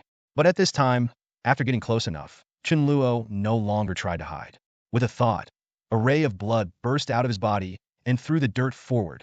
Chapter 450. The Angry Night Demon. A powerful enemy is coming. Click. However, just when it came into contact with the surface of the Night Demon's body, less than half a meter away, this bloody light seemed to be squeezed by some huge amounts of pressure. The surrounding space became slightly distorted and instantly turned into countless small blood-colored lights. Points slowly dissipating.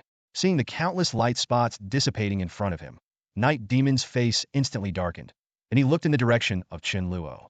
The turbulent and violent murderous intent spread crazily in all directions, tightly wrapping Chen Luo. "You fool me." Just when Chen Luo said the name of the devil, Night Devil already understood how difficult the small favor mentioned by the other party was. Mephisto, one of the 7 legendary kings of the hell dimension, is an ancient existence that has stood among the gods for nearly 1,000,000 years. How can a little demigod like him be able to solve it? If even he couldn't fight against such an existence, let alone Chen Luo, and for ancient gods like Mo 593 Fisto, he didn't think that Chen Luo would have a chance to contact him. So Night Demon no longer has any trust in what Chen Luo said just now. Coupled with the performance of Chen Luo's sneak attack just now, Night Demon finally realized that from the beginning to the end, Chen Luo had never had the idea of surrender. The reason why he had said so much to him just now was just to find an opportunity for a sneak attack. After thinking about this, Night Demon's murderous intentions surged in his heart, and his eyes when looking at Chen Luo became extremely cold. He no longer had the idea of recruiting Chen Luo to surrender.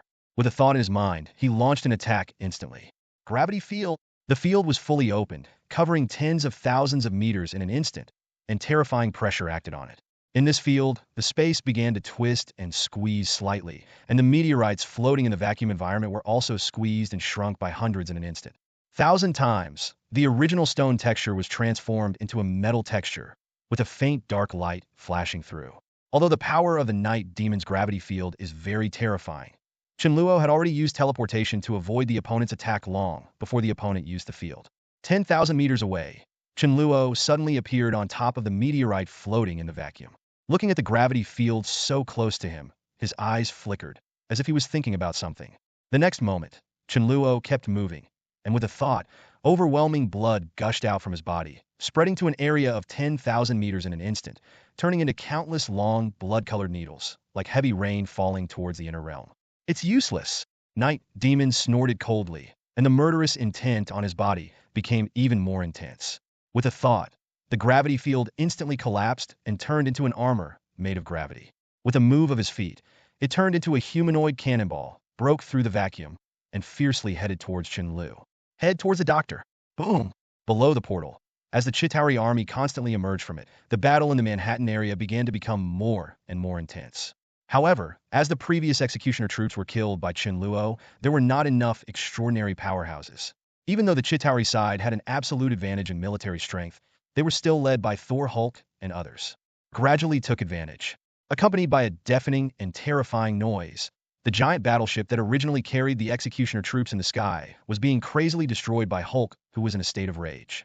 The head was blasted by a hammer, turning into a huge piece of scrap metal. It fell powerlessly towards the ground, crushing a high-rise building below into ruins. Dust was flying all over the sky, and the radius of a kilometer instantly became hazy, and everyone was obscured vision. Chen, there is an enemy 20 meters ahead of you. The professor's voice suddenly sounded in Chen's mind. Hearing this, Chen didn't hesitate at all. Psychokinesis instantly activated and poured out towards the left front. With a shrill scream, a Chitauri team in front was instantly wrapped by psychokinesis. Squeezed by the powerful force, the armor on everyone's body shattered, and the airship below instantly turned into a huge ball of fire, swallowing everyone. Even if the field of view is blocked, under the induction of the professor's spiritual power, the other Chitauri cannot be directly controlled because of their armor, but at this time, being blocked also means that the opponent's position is exposed. So in this area in the smoke and dust, the positions of the Chitauri army were extremely clear to the professor, under the professor's remote command. Except for Hulk, who couldn't listen now, everyone else followed the professor's instructions and launched attacks everywhere. In just a few moments, after a group of extraordinary powerhouses took action, all the thousands of Chitauri troops in this area were wiped out, and the army's offensive also slowed down. Loki, after dealing with the Chitauri army in this area, Thor raised his head and looked at the figure on the top of the Stark building. A faint lightning flashed in his eyes. He roared, waved Mjolnir in his hand, and instantly rose into the sky towards the direction of Loki. Fly away. However, at the next moment, before Thor could get close to where Loki was, a raging cold current surged out from the portal, filled with countless divine powers. It enveloped Thor in the blink of an eye. The surrounding temperature instantly dropped by hundreds of degrees, and the terrifying cold current turned into ice and fell to the ground with Thor. Huge amounts of deep pits emerged from the ground, and when the smoke and dust dissipated, Thor was covered by a huge amount of ice, standing quietly in place, unable to move any further. Humankind, your end has come. A low voice sounded from the portal, and then, under the gaze of everyone below, two figures slowly descended from it and stood quietly in the sky. The terrifying aura spread towards the surroundings, and the aura belonging to the demigods seemed to turn into heavy mountains. Just under the pressure of this aura, everyone felt that breathing became slightly more difficult, and even moving their steps became difficult. It seemed extremely heavy. This smell, apocalypse? Feeling the aura coming from the two of them, Scott, who had personally experienced the horror of apocalypse, suddenly changed his face and was filled with shock and uncertainty. Judging from the momentum of the two of them, the other person was obviously a strong man on the same level as Apocalypse back then. Thinking of the terror of Apocalypse, Scott's heart became heavier and heavier, and he clenched his fist subconsciously. Not only him, but beside him, Chen, Serena, and others also had serious expressions on their faces. They looked at each other, and a question emerged in their minds. But this didn't require them to speak. The next moment, Tony wore a steel armor and soared into the sky. He came to a distance of 100 meters from the two demigods in the sky and slowly stopped. For point 2. Where is Chen Luo? Where is he now? Hearing Tony's voice, one of the figures suddenly spoke, his tone full of indifference. Oh, you mean that young demigod? Counting the time, he should have almost died by now. In the hands of the night demon, there is absolutely no chance of him surviving. So if you want to rely on him to come back for support, you can give up. Soon, not only you, but also this planet will surrender under our feet. There's no need to tell them this. At this time, Another demigod next to him raised his right fist impatiently, with streams of magma gushing out from it, and the surrounding temperature increased dramatically at a speed visible to the naked eye. D. The next moment, he punched out fiercely, and the terrifying magma burst out of the body, turning into a raging rock flow and rushing towards the ground. Thanks for watching. You can find the next videos in the playlist linked in the info card or directly on my channel.